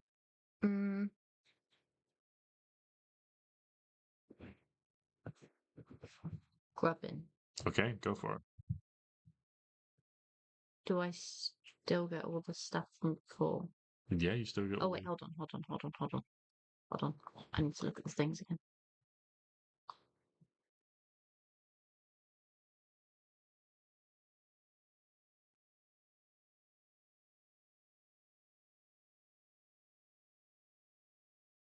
Is it cutting words dice a dice against me? No. So cutting words dice is when you take damage, you can use cutting words to basically reduce the damage. Ew. Okay.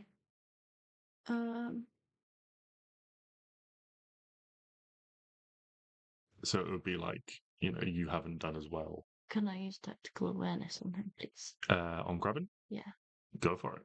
Make that investigation or perception check.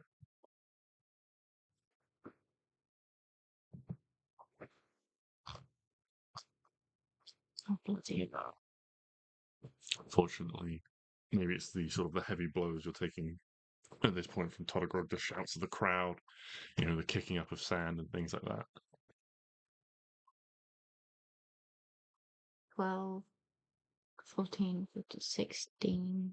That'll hit. Okay, cool. So that'll be just That'd be 5. 5. Yeah. Mm-hmm. And then 15. So that's a Yeah, it's going to hit as well, so another 5. and do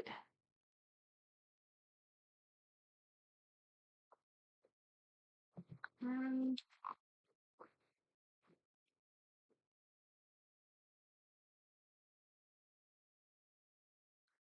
I'd like to go and stand behind Todogrog.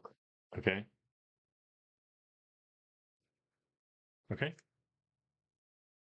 So it goes like Klari, Grubbin, Todogrog, me. Okay. Cool. All right.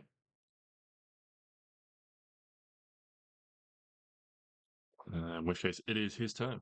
So we sort of like a strange look sort of crosses over his face, almost like he's trying to fight his own feet.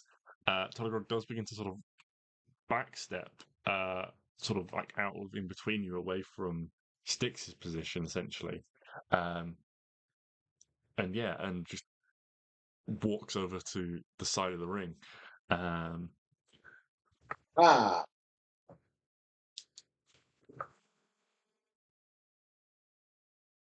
He gets to the side of the ring and he starts like trying to climb out. And there's a bunch of people on the side that maybe are like look really baffled and confused. And they, as he's trying to climb out, they're really confused as to why he's getting out. And you can see there's a couple of orcs and things on that side, and they forcibly shove him back into the ring to prevent him from leaving.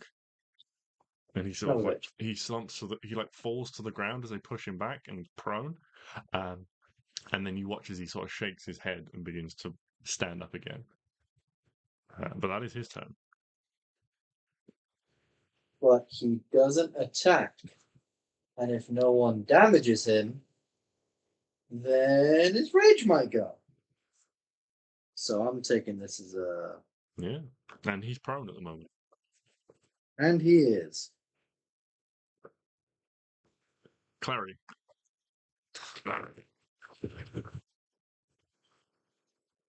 Does rage last 5 turns?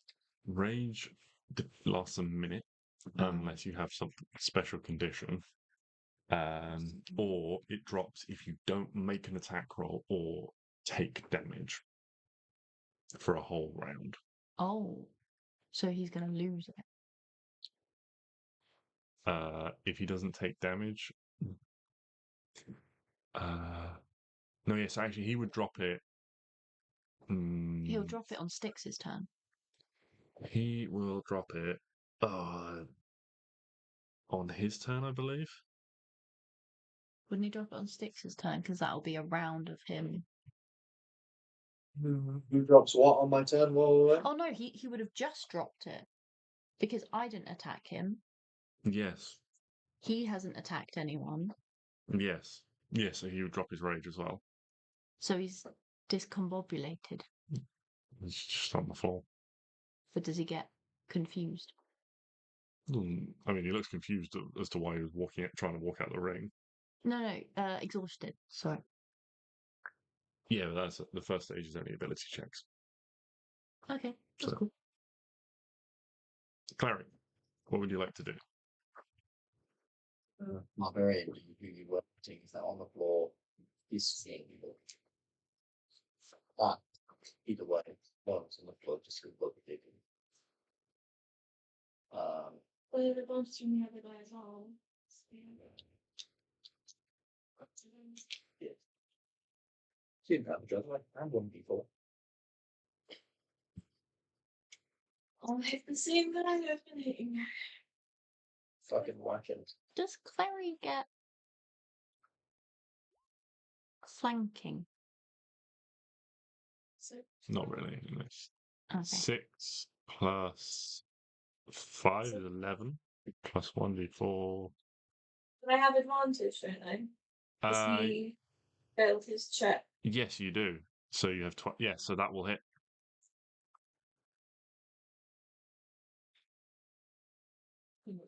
That's just 3. Yeah, it's 3. And a critical. It takes another 3 damage. The next version of D&D, everybody gets 1 strikes. Which I'm very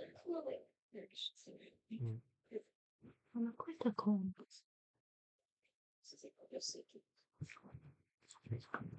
It's about which way people like I would give it and no one can do it. But then I also get my gives them a forces you to be tactical and creative. Yeah, you don't know they could only explore actually.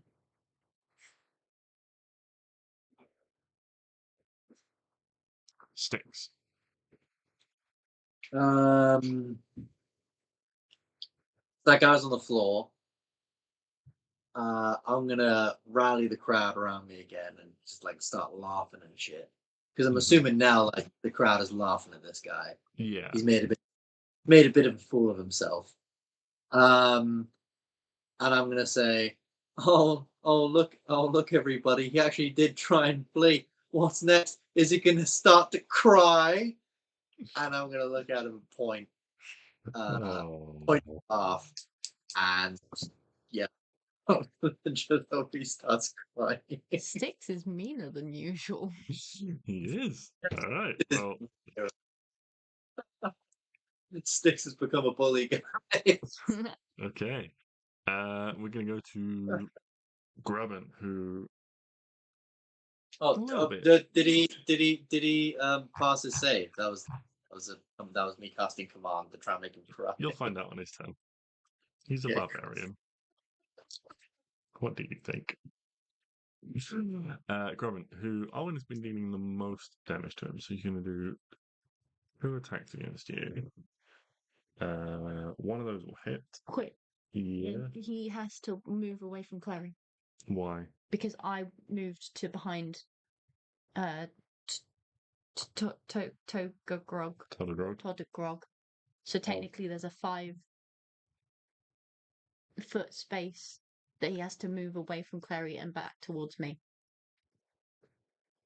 Because there would have been a free space, Todogrog, and then me.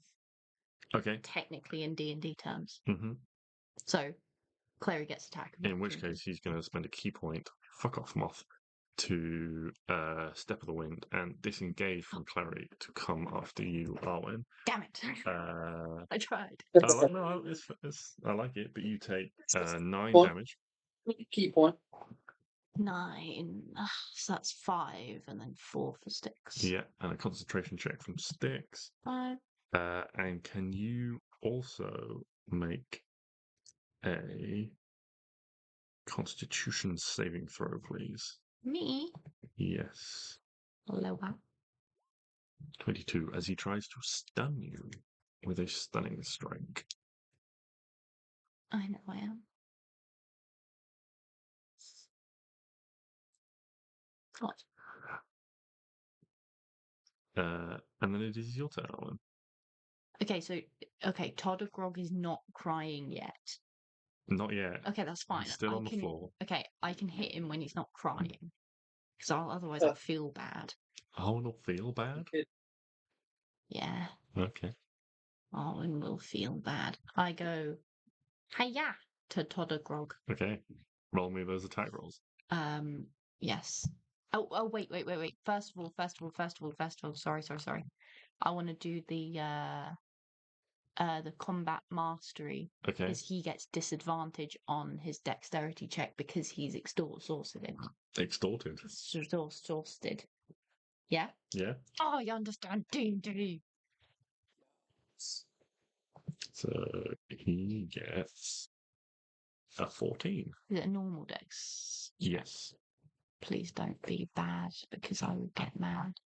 Oh, yeah, no, it's 22. fine. So you can add 8 to your next attack roll. Oh! Okay, sorry, I got very excited.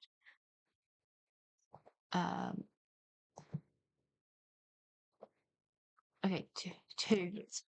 Oh, that's like It's a lot. 13! Plus a D. It's a D4. It's or actually. less. No, the damage is a 13. Why is the damage at 13? Because it's 5.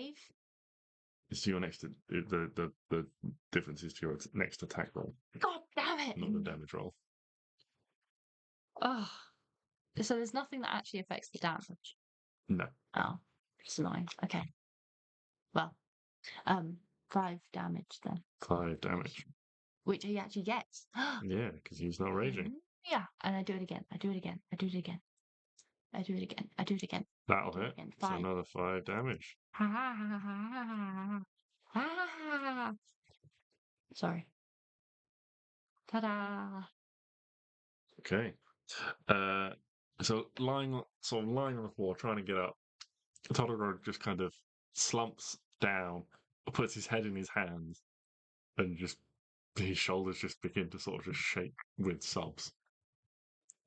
Oh god. Oh, I can't Me and handle all it. the other people laugh, but Oh. inside, Stix is heartbroken and will be donating money to this man and his family. But that is his turn. Klari, what would you like to do?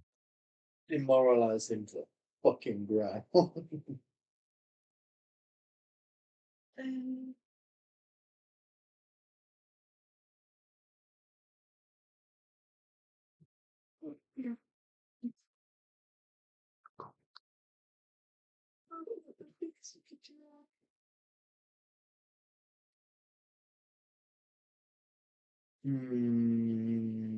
The things you can do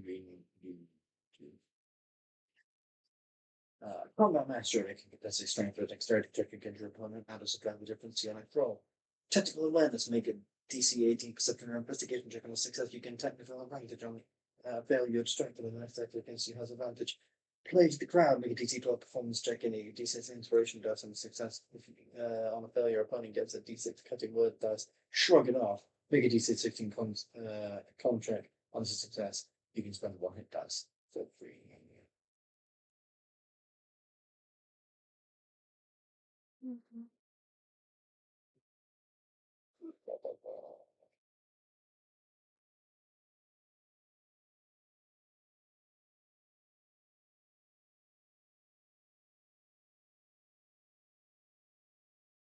I do the combat mastery Yeah. dex check against the dude, which I've been hitting. Is in front of me. Yeah, the monk. That is a 21. Oh.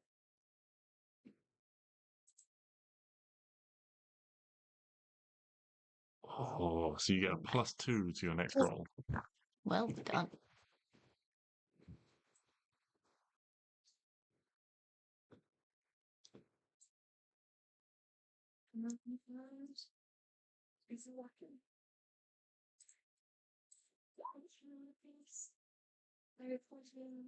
Plus 5 is 19. Plus 2 is 21. Yeah. Plus 1d4 is potentially up to 25. His AC, Grubbin's AC is 15. I'll let you all know. So. Oh yeah, he's definitely. Yeah, but do you want to hit him or do you want to really hit him? The damage. Yeah, but We need to get a crit.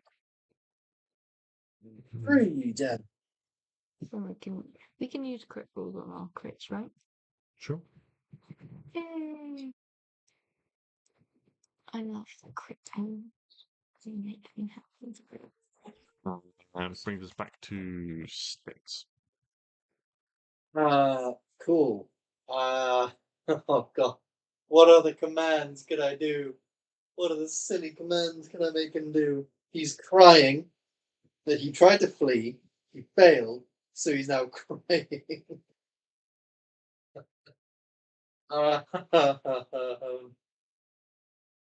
Is it just one word commands? Yeah, command Yeah. is a single word. Fortunately, it's just a one-word command. What about hyphenated words? Is fight Grubbin one hyphenated word? No, definitely not. I mean, so are they like on a team together? No, it is a free-for-all. My understanding, right? Okay, because yeah, my understanding was they were on a team, but No, it is a free-for-all. Obviously, Klari and Arwen are on a team and can take down. but it ended up that we just ran in and started matching each Yeah. other as two sides. Okay, so Yeah, it's kind of like, well, he started going for Arwen because Arwen was going for Grubbin, which makes Arwen an easy target because she's distracted, so to speak. And then Arwen started punching him, and then he just stayed. And then he started crying for some reason. Yeah. Arwen doesn't. What did Arwen even this say? Weird feeling is inside. I'm gonna look at it. Oh, how could I word? Yeah, like I'm gonna laugh with the crowd. Like, oh, look at him wailing. Yeah, like shout wailing. So I'm hoping he's gonna. In that, I mean, like crying, like wailing, kind of thing. He pulls out a harpoon, starts swimming through the sand. Whale so gets very scared for a moment. He's a criminal, right? No. No, yes, Not he a is. Like he's a No. really awful, He is a terrible. regular What's the DC? 18. No, it's a 16. Todogrog is a bad man. He's actually very nice. Good so. He's very popular. Because now it's gonna be. He's fucking not anymore. A lot of people are very confused. Yeah. He's had a Todogrog hard is day. going I through. mean, he's had a really hard day at work. He's going through some stuff at home. Alright. It's Okay, we are going to go back to Grubbin, then, who is going to. Everyone's just gonna think it's a match fix. Oh, what's he going to do? He is going to attempt to.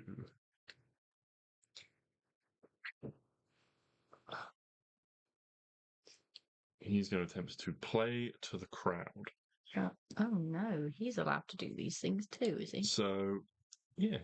So, with sort of Todogrog seemingly out of the fight for whatever reason, and Klari and Arwen both sort of facing him down, he adopts a stance and sort of gives you both a come and get me gesture with each hand to incite the crowd.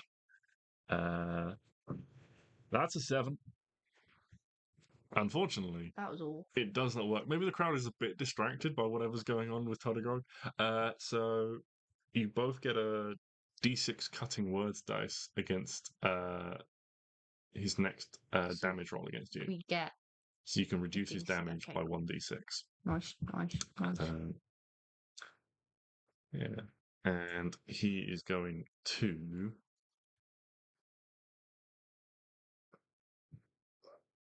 go all in on Klari, who has the greater odds and is perceived as the bigger threat. So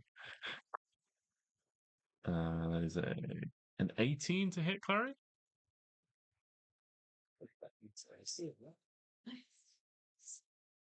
Yeah, no. Okay, so an 18. Yeah, so they both hit. So 5 is the first attack, and 6 is the second attack. But you can reduce one of those by 1d6.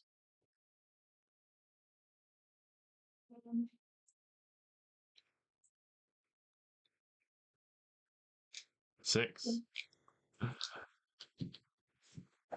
And then he's going to spend another key point 5. to do. He's running out of these, but he seems to be fighting 2 on 1 at the moment. So he's another key point to do Flurry of Blows. And they are both just terrible. There's a 1 and a 7. So he maybe a bit sort of shamefaced. He is trying to adopt this sort of defensive stance, maybe, trying to not, sensing you both coming at him, he's trying not to give too much of an opening and doesn't give his full gusto into his strikes. Arwen, what are you up to? There is a crying orc and an angry halfling. I'm gonna. So, Todorog is still in the fight. He's still on. Yeah, he's just sat on the ground crying. Oh, okay. Well, I'm gonna look at Grubbin and try and deal with him. Okay, go. I get a D6 to what? On his, you can reduce his next damage yeah. roll against you by a D6.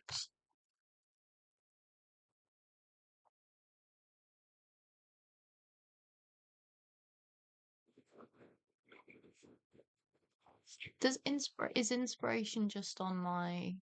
Inspiration can be used on attack rolls, ability checks, and saving throws. But not on the damage. Not okay. on damage. Ugh. Just want more damage.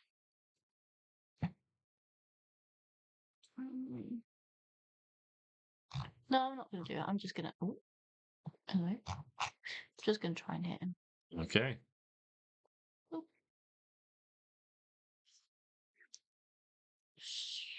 6, 7, 8, 9, 10, 11. That will hit. Yeah. Okay, so that's 5. 5 damage.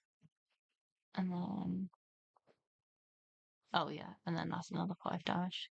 That's another 5 damage. Okay. Todorog cries harder. Todorog? Yeah. Oh. Nice. And we get to Klari. Good right now. Oh, because it's Todorog's go. Okay, yeah. Sorry. So he just cries harder. But I hit Grubbin didn't. Yeah. Yeah, okay. Yeah, I am assuming you're not hitting the crying No, orc. I'm not hitting the crying guy. Abby's taken over. Abby's taken over. Yeah.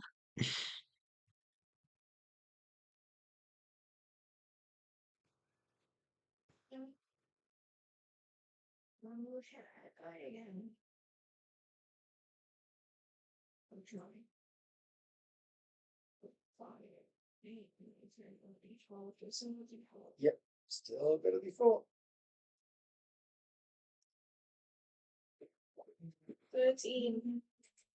13, unfortunately, is not quite enough. There's a little halfling. He's quick on his feet. And it is now his turn again. So he is going to continue to attempt to take one of you out of the fight by Oh yeah, sorry, Stix. I keep forgetting Stix. Because he's not actually in the fight. And Yeah, also, I'll he's tell you neutralized what. my barbarian, and I'm very upset about it. Yeah, I'll tell you what. I think Stix has done enough at this point. I think Stix is now just realizing maybe if I do any, much more, people are going to start to be suspicious. So I think Stix is just going to sort of be a crowd pleaser kind of guy and just he's. But inside, Stix is like, this will take years of repentance. I will. This will take literal years of repentance to try and undo. But Do you it's want to fine. try and inspire the crowd in favor of Klari or Arwen? Yeah. You know what? I'll do that. I forgot what I have to Okay. roll. Yeah, continue this. Make a performance check. Continue this sort of like loud voice in the crowd. This inspirational. Clawin. Well, it's Beatrice. Oh yeah. Claire. I would like to shout. My name's actually Arwen. Larry? Yes. Performance. See, I thought I was going to do something reckless, but I didn't. Well, actually, no, I have, but Okay. that's Nice. that I haven't. So, Gravin's Just going like oh, that's 13. I'm assuming that's not enough. the DC is 12 on the performance check. Oh. So, yeah, you can give a D6 inspiration dice to one of your companions. I will give it to Klari, as Arwen has 2 chances to hit. Klari only has 1. So Gravin is going to continue his attempts to neutralize one threat, if temporarily. That'll be 1 hit on Klari for an 18, dealing 7 damage. And then he's going to spend 1 key point to do a flurry of blows. And if one of those hits, he will make it a stunning strike. One of those does hit, so Klari takes 7 more damage. And can you make a Constitution saving throw, please, Klari? Oh no. Does she happen to be within 10 feet of me? For the purposes of this, both of you roll a d4 to determine which side of the ring you're on. I would like to point out that I would probably, as Stix, knowing he has an aura, I probably would be trying to be close. But I feel like your position in the crowd is probably fairly static. You can't really move around, and whereas the way the fight's going, people are sort of moving around the ring narratively. Yeah, fair point. 4. 4, not quite. Right. Roll a point save.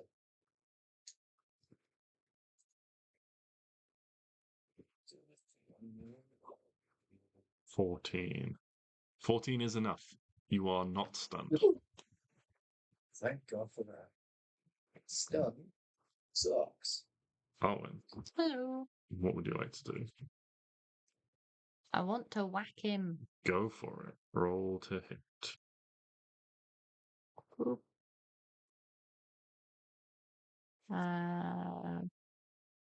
10.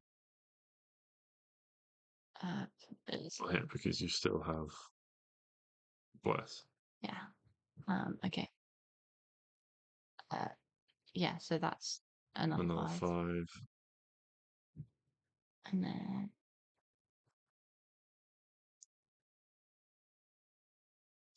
is that it again? You add 9 plus bless. So 9 makes it 11 plus bless. So you need a 4 on the d4 to hit him. That one doesn't hit. Oh, yeah, sorry. Oh.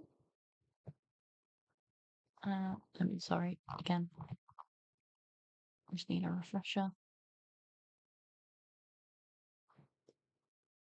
Can I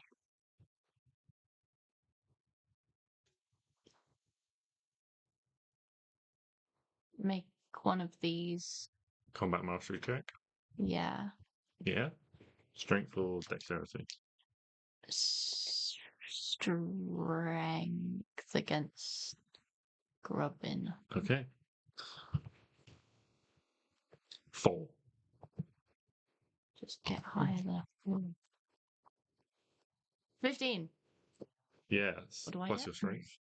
Oh, 19. 20. 19. So you have you have plus 15 to your next attack roll. Oh, what a great day. I think that's an auto hit. It will, unless you roll a 1. Ooh. Okay. Okay. Todogrog stands up. The crowd goes wild. Looks like you've got a party hat on. Sorry. Right, I'm gonna roll a d6 to determine who he goes after. He goes into a rage again. Oh. And this one seems to come from a different place. My cutting words. Yes. Can that be used against anyone? No, it's against Grubbin. But he's not hitting me. Can he please hit me? So Todogrog comes forwards and take 2 attacks with advantage against Grubbin. Oh. First one's going to hit, and second one's going to hit. So he takes 2, 5, 6, 13. Oh, that's going to do it. Oh no. Is he dead? Oh, You no, watch this is- as, kind of being sort of counted out and focusing quite heavily on Klari, Todogrog comes in and rather than punching, he just takes this massive, like, his foot is basically the size of Grubbin's chest, and he just bodies him with like a full straight leg kick into the side wall. And yeah, he just like slumps to the floor. A couple of people like reach over and like pick him up and sort of haul him out of the ring. Put a As he's little blue wet paper towel. on his clearly head. like dazed and unconscious. Yeah, but Grubbin is out. Mhm. 1 down, 2 to go. 2. Yeah. All right. Grubbin is out. Klari, what would you like to do? You have 1 Orcish barbarian and an Arwen. Sorry, a Beatrice.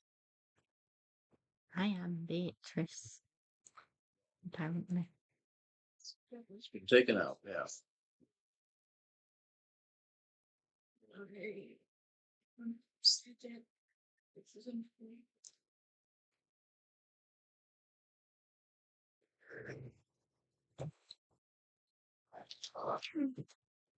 I try and trip the barbarian. You can, yeah. Yeah, What? normally that would be a contested strength check, but I'll say in this instance you can use your dexterity to try and trip him and make it a contested dexterity check.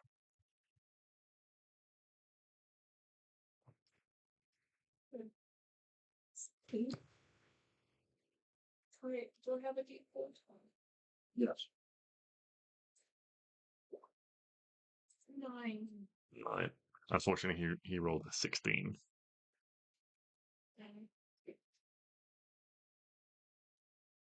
Assuming that counts as an action. Yes, that would be your action in place of your attack. Ouch.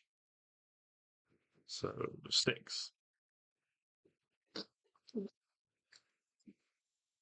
Oh, I feel like the Todogrog guy might be a problem. Um.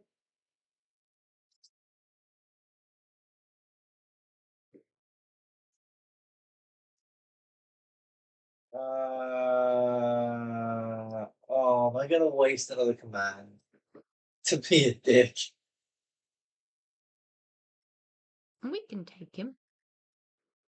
Yeah, I think I can't really think of much else to do, and I feel like if I do it, like now that he's got back to his feet and raged, it'd be a bit weird if he suddenly got back to the Yeah. ground, started crying again. So I'm just going to try and get some inspiration going for Klari. Yeah, Klari still has her inspiration dice, so this one would. Oh, actually, I'm gonna get it going for Arwen then, just to try and balance things out. So be a performance. Even if I roll well, No, it's not going to I make think it. I can't crash. Arwen. I'm trying to continue the joke. They're crying, and everyone's kind of gone off by now. Everyone feels bad for him. Probably Okay. crying. My 15 isn't going to go over to thingy, is it? Because I did it against Grubbin. Yeah, unfortunately. I did really good. You did do really good. And you should feel proud of yourself. I don't. I feel quite upsetty, spaghetti.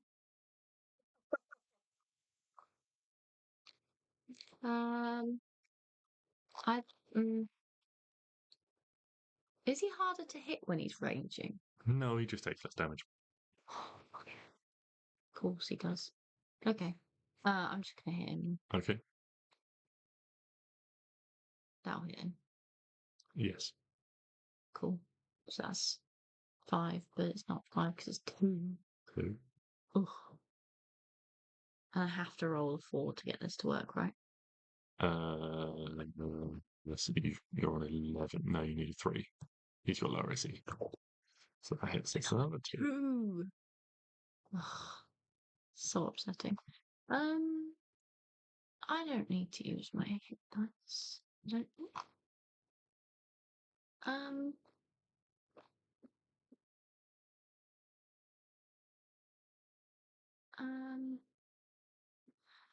And I just got inspiration from Stix, so I'm good. Thank you. Okay. His turn. Oh, is this him? So he's going to make 2 reckless attacks. Oh, do you just want to just roll 2d20, just see if you get a crit? Because he attacked recklessly. So you have advantage. Oh. Hey! I got 1 crit. So,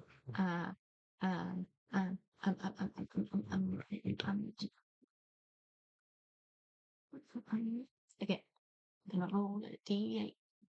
Gonna roll a d8. Oh, okay, no, it's okay. Yeah. Target takes 1d4 damage at the start of their turn until they regain health. So technically, he's bleeding. okay. Let's just say that instead of like inflict wounds. Yeah.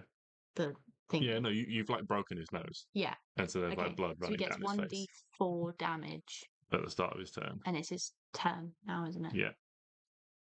3. 3, so it takes 3 damage at the start of his turn. Yeah. Okay. Let's make 2 attacks recklessly against Arwen.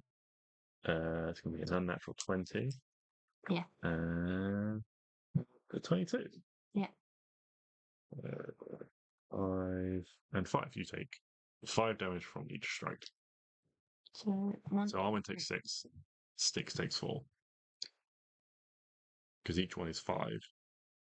So it'd be half to 3 and 2. Right, okay. Yeah. And then Stix, can you make 2 concentration checks for me? Absolutely. Yeah. Be nice. So I take 2 damage. Oh no. And I get to 20. The first one. Technically, that's 2 20s. There's 2 20. That's 3 20s. He's alright. Okay. Harry, what would you like to do?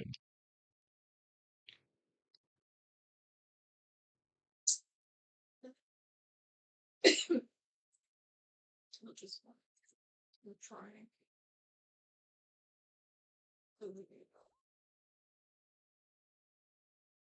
I've got a 2. So I had a d6. Inspiration die. So that'll hit. So Okay. it takes 1 damage from that. Okay, I think to also slightly speed this up, but to encourage some of the other options is I'm going to say if you beat a target's AC by 5, you can double your damage, basically. So make it an auto crit just for this fight. But if you get a crit, you get crit things. Yes. Cool. Fun. Cool. Because we are now at the top of the round, so Arwen. Oh, sorry, I forgot Grubbin was Yes. Unconscious. yeah. Receiving medical treatment. That's over the thing, right? Yeah, so that would be 21 at least with. So that's 10 damage. So that's 10. Halved to the 5. So thank God. And you have advantage on all of these because. Oh. Okay, so that's that one, and then 7 plus 9. Yeah. Yes. 16. Yes. And then I can plus 19. So I get it again. No, you need to be more than 5. So you I need thought it was 13, his thing. No, his is 14. Yeah, that's 5. Yeah, so you need to be more than 5. It's upsetting. But the same applies to you. If he beats yours by more than 5, so whatever your AC is 18, Mm-hmm. so he has to get 24, not a 23. Okay. Yeah. Okay. That's that. He takes a d4 damage from his bleeding nose at the start of his turn. Nice. And so it takes 3 damage. And then it's going to go into a Frenzied Rage. Oh, he does still take damage from my other hit. Just not 5 damage. Yes. You get Sorry. Okay, so he's going to make 3 attacks against Arwen this time. All at advantage. The first one is a 23. Yeah. Second one is a 27. And third one is a 24. Okay, so 2 of those are crits. Yeah. So first one is 7. 7. Second one is 11. And the third one is 10. So 28. Divided by 14. Can I just do that? Yeah. Thank you. So Stix, you also take 14 damage. And can you make 3 con saves, please? It's quite full cream.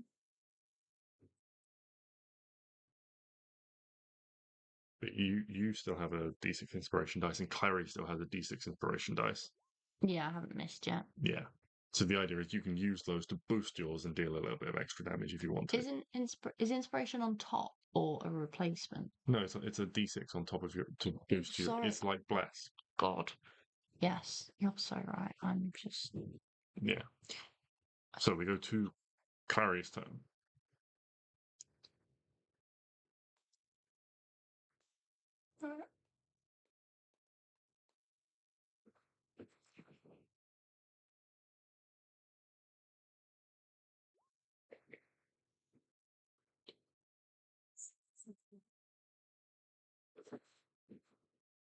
Sorry.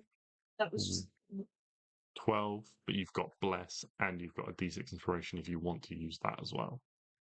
what is blessed? 1d4. I was like, might I call him decent? Roll for it. That's 3, that makes it 10. So 15, so that hits. 16, so it hits, but it doesn't deal the additional, so it's just 3 damage from Klari. But he's looking pretty rough. Arwen, Hello. do you think you can bring this to a close? Into the movies, like, you punch him left Yeah, into why Arwen. not? Arwen punches him right into you. You punch him left into Arwen. You punch him right into you. Please go. Hey, That'll hit. is that double? What's your bonus? 12, 13, 14, 15, 16, 17. That's not double. Not double yet. You need to get to 20. 18. So I need to roll a 3 on a d6. Mm-hmm. And that'll do it. Oh, did I do it? Yeah. Do it, do it. Do it, do it. Get on the ground. So do you want to describe how you and Klari take down this giant orcish barbarian? Oh, she's going like, paw, paw. And I'm like, paw, paw, paw, paw. And then I just do a big, hawk paw. Tell me truthfully, is it below the belt? Yeah, he's quite tall. The crowd, a certain portion of the crowd is deeply upset by this as Tologrod crumples to the ground. Yeah, pretty much. There's a lot of wincing and sort of turning away. Women in the crowd are like, yeah! There is a very small contingent of the crowd that has bet on the two of you that is delighted at this. Now, you two can go after each other if you wish. You can fight it out roll for roll if you want. We can do a best of 3 roll off, or you can decide amongst yourselves which one of you you'd like to win. It's up to Klari. Everyone gets, well, the people who bet more get more money if I win. But if Klari wants to fight, I am more than happy. How would we get more? Oh yeah, which option means that we get more money? If I win. Yeah, you win. Why then? No, if she wins. Yes. Oh, then I think. Yeah. I mean, she's gonna beat. I don't think. We can make it Yes. look tight. I'll be like, You guys do have experience in, you have previous history in faking fights Yeah. for entertainment value. We do. You have history in this. I do love doing that. Okay, so you're going to make it close, but Arwen's going to come out on top. Oh, yeah. Yeah. Okay, We're getting 70 gold. so fight goes on a little longer. You do make it close. You trade some blows back and forth, and you know, in those blows, you do have a little bit of appreciation for you know, some of your opponents. 84. You get 84 gold. Sorry, I was doing maths in my head. Yeah, for what some of your opponents have faced. Arwen, you get some experience of how difficult it is to pin Klari down because she's so quick. Klari, you're not used to seeing Arwen with this raw animalistic strength unless she's gone full bear, but it's there. And in the end, you give Klari the signal through your rings, and you land one blow, and Klari takes a I dive. don't actually like. No, We do a stage fight. yeah, it's a stage dive. But yeah. Oh, let's Nice. make it really entertaining. I'll do a big hit and you dive onto Stix. What? Like you do like a spinning kick, and she like does that like cartoon round and around and around, but she falls off the stage to me. Punch down the ring. And they're like, "Whoa, hey, I'm walking here." But yeah, with this coming to a close, Arwen, you look around and realize that the crowd is possibly for the first time in your life is cheering your name, Beatrice. Beatrice. Sorry, that's my middle name. My name's Arwen. No one is listening. The shouts of Beatrice ring off the rafters. Abel comes in, congratulates you on your victory, Thank you. and once more encourages everyone to get properly pissed at the bar, which they Do I win anything? promptly do. We'll get in a second. Win. You guys can collect your various winnings. Arwen, you get 7 gold from your bet. Mm-hmm. Hugo also gets 7 gold. Ellie. Yeah. And Stix, you get 70 gold. from Yeah. your bet as various winnings. I worked it all out. Yeah. I'm so Well proud done. of myself. I mean, it's not hard, but I was really proud of myself. Klari for coming I'm second. going Everyone to- who bet on Klari gets half their payout. Oh, So Arwen, you get 2 gold and 5 silver. oh god, oh god, oh god, oh god. Yeah. Oh, I Stix, get- you get 5 gold, and Yeah. Hugo gets 2 gold. 2 gold and 5 silver. No, he Yeah, only Arwen, you bet get one. Arwen, you get 5 gold. Sorry, Oh, I get 5.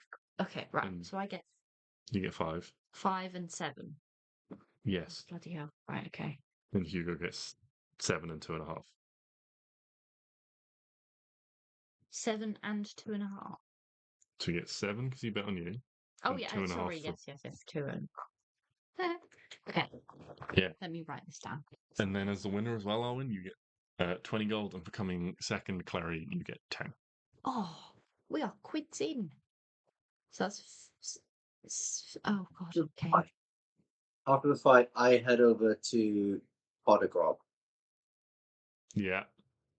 And I help him up and grab him a drink and everything. And I look. Yeah, he's surrounded by a few friends sitting at a table, and they're like, you kind of come over and they're like, what happened? What was going on? He's like, I don't know. I just got in my own head. It had been a really stressful day, and just all of a sudden, I just found myself on the ground. I can't explain it. I'm so sorry, guys.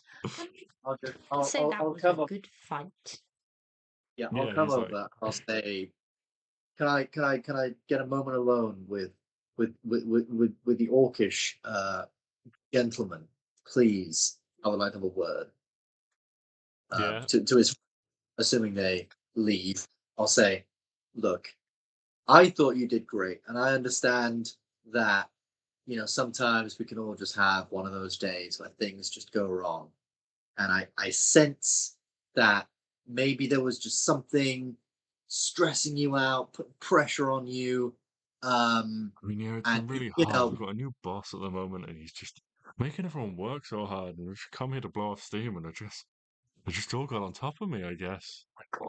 Dude, I'm really embarrassed to just have a breakdown like that in front of everyone.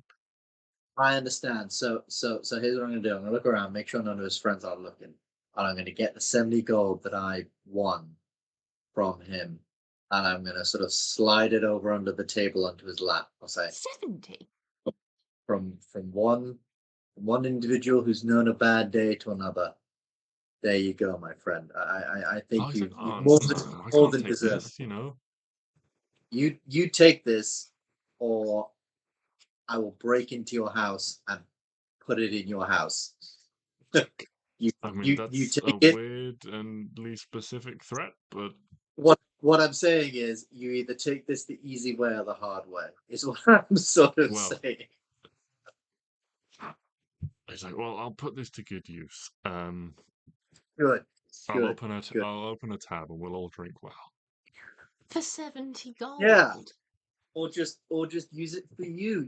You do whatever you want with it, and I'll tap him on the shoulder and I'll say, I think you did. I think you did very, very well, and I'll leave. And as I leave, there's just a bit of a tear coming down my eye. I'm like, I'm so sorry, Surreal. That was really bad. This is not how those powers were intended to be used. Um, Oh, and you and wanted to follow up? and then I come to the guys and say, hey guys, look, our winnings, because I put bets in for them, didn't I? So Yeah. there we go. And then out of my own pocket, I then give them winnings of the things. Sorry. No, because that's just what you want. The 70 was just your Stix. Oh, sweet. Oh, well then, fuck you guys. I'm keeping my money. Well, now his money. Well, whatever. Well, I just talked to Todagrodogorog and say he did good. Nice rage, bro. It's like, yeah, I mean, nice arms. Like, you look, no offense, but small. Thank you. You got a hell of a punch on you. Thank you. I punch people often. Yeah. I mean, me too. Here, I guess. Yes. In a fully sanctioned, good, nice Mm. field. Well, hopefully I'll see you for a rematch at some point. I'll be a bit more myself. Yes. You are good. Maybe you can come to my sleepover and we can have a pillow fight. I'll send you an invite at the end. He just Well, looks a bit yeah. baffled again. He's not, once again, he's not sure if you're flirting. Oh, God, no. All these men think I want them. I mean, you invite someone to a sleepover? Hell yeah. It's going to be most people's first inference. Arwen doesn't understand. No. Arwen thinks that's what friends do. Yes. Arwen is both The only 6. friends I've ever had, I have sleepovers with literally every night.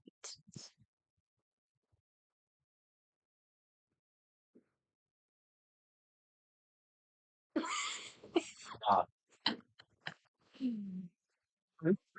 thinks Down that's normal. everyone. Are you writing down everyone who's coming to your sleepovers? No, it's just the ones I remember. Okay, I was going to say, because I really hope you've written them down. So in the very last episode. Their names, and if I remember that I liked them, I'll send them an invite. Okay. So I'm really hoping the very final episode and the way we see off this campaign will be this actual sleepover. And Me JJ will have too.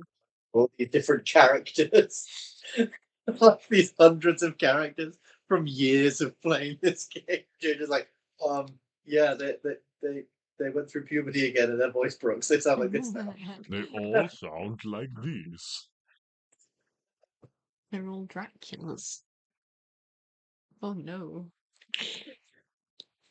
Yeah, but as you guys are celebrating your winnings and results and things like that, Kane comes up to you and is like, I've got Grubbin in one of the back rooms. He took a hit pretty hard, but he's, well, he's shaken it off pretty well as he normally does. If you all, he said he wants to have a chat to you if you all, if you've got a minute for him. Hell yeah. Just Oh, I think I can swim in a minute. and yeah, he leads you through sort of around behind the bar into one of the back rooms, and you can see Grubney sort of sat there, just on like a barrel, the little legs, just dangling, and you can see he's got his familiar like pint glasses just there, and he's just like taking a sip from it. He's got like some sort of like cold thing, probably like you've probably got like a raw steak just like against like one side of his face. Ew. It's like the old school way of like dealing with like swellings and stuff because it would, you can't eat it afterwards. But yeah, he looks you all up and down and goes, "Yeah, I think you'll do well." Thanks for your validation, I Before we- guess. Before we continue, I'd like to ask, do well in what? Well, you fought well, and you said you wanted to do some good here, and well, I'm hoping you can help me. With As I said what? before, trust goes both ways, so I think it's time I trusted you. And with that, he puts his tankard down with a thud, drops the steak with a wet slap beside it on the barrel, hops off the barrel to stand in front of you, grabs you can see he's unwrapped his hand, grabs the ring on his finger, pulls it off, and he transforms from a halfling into a kobold. I think we'll call the session this. Oh, he's totally working with either the amateur. He's working with a dragon. He's a kobold. He's got to be working. What did we say last time about the What did we learn? We learned that kobolds worked with something. dragons. Kobolds work with dragons generally. But we can find out. You can theorize as much as you like during the week, and we'll pick this conversation back up next week.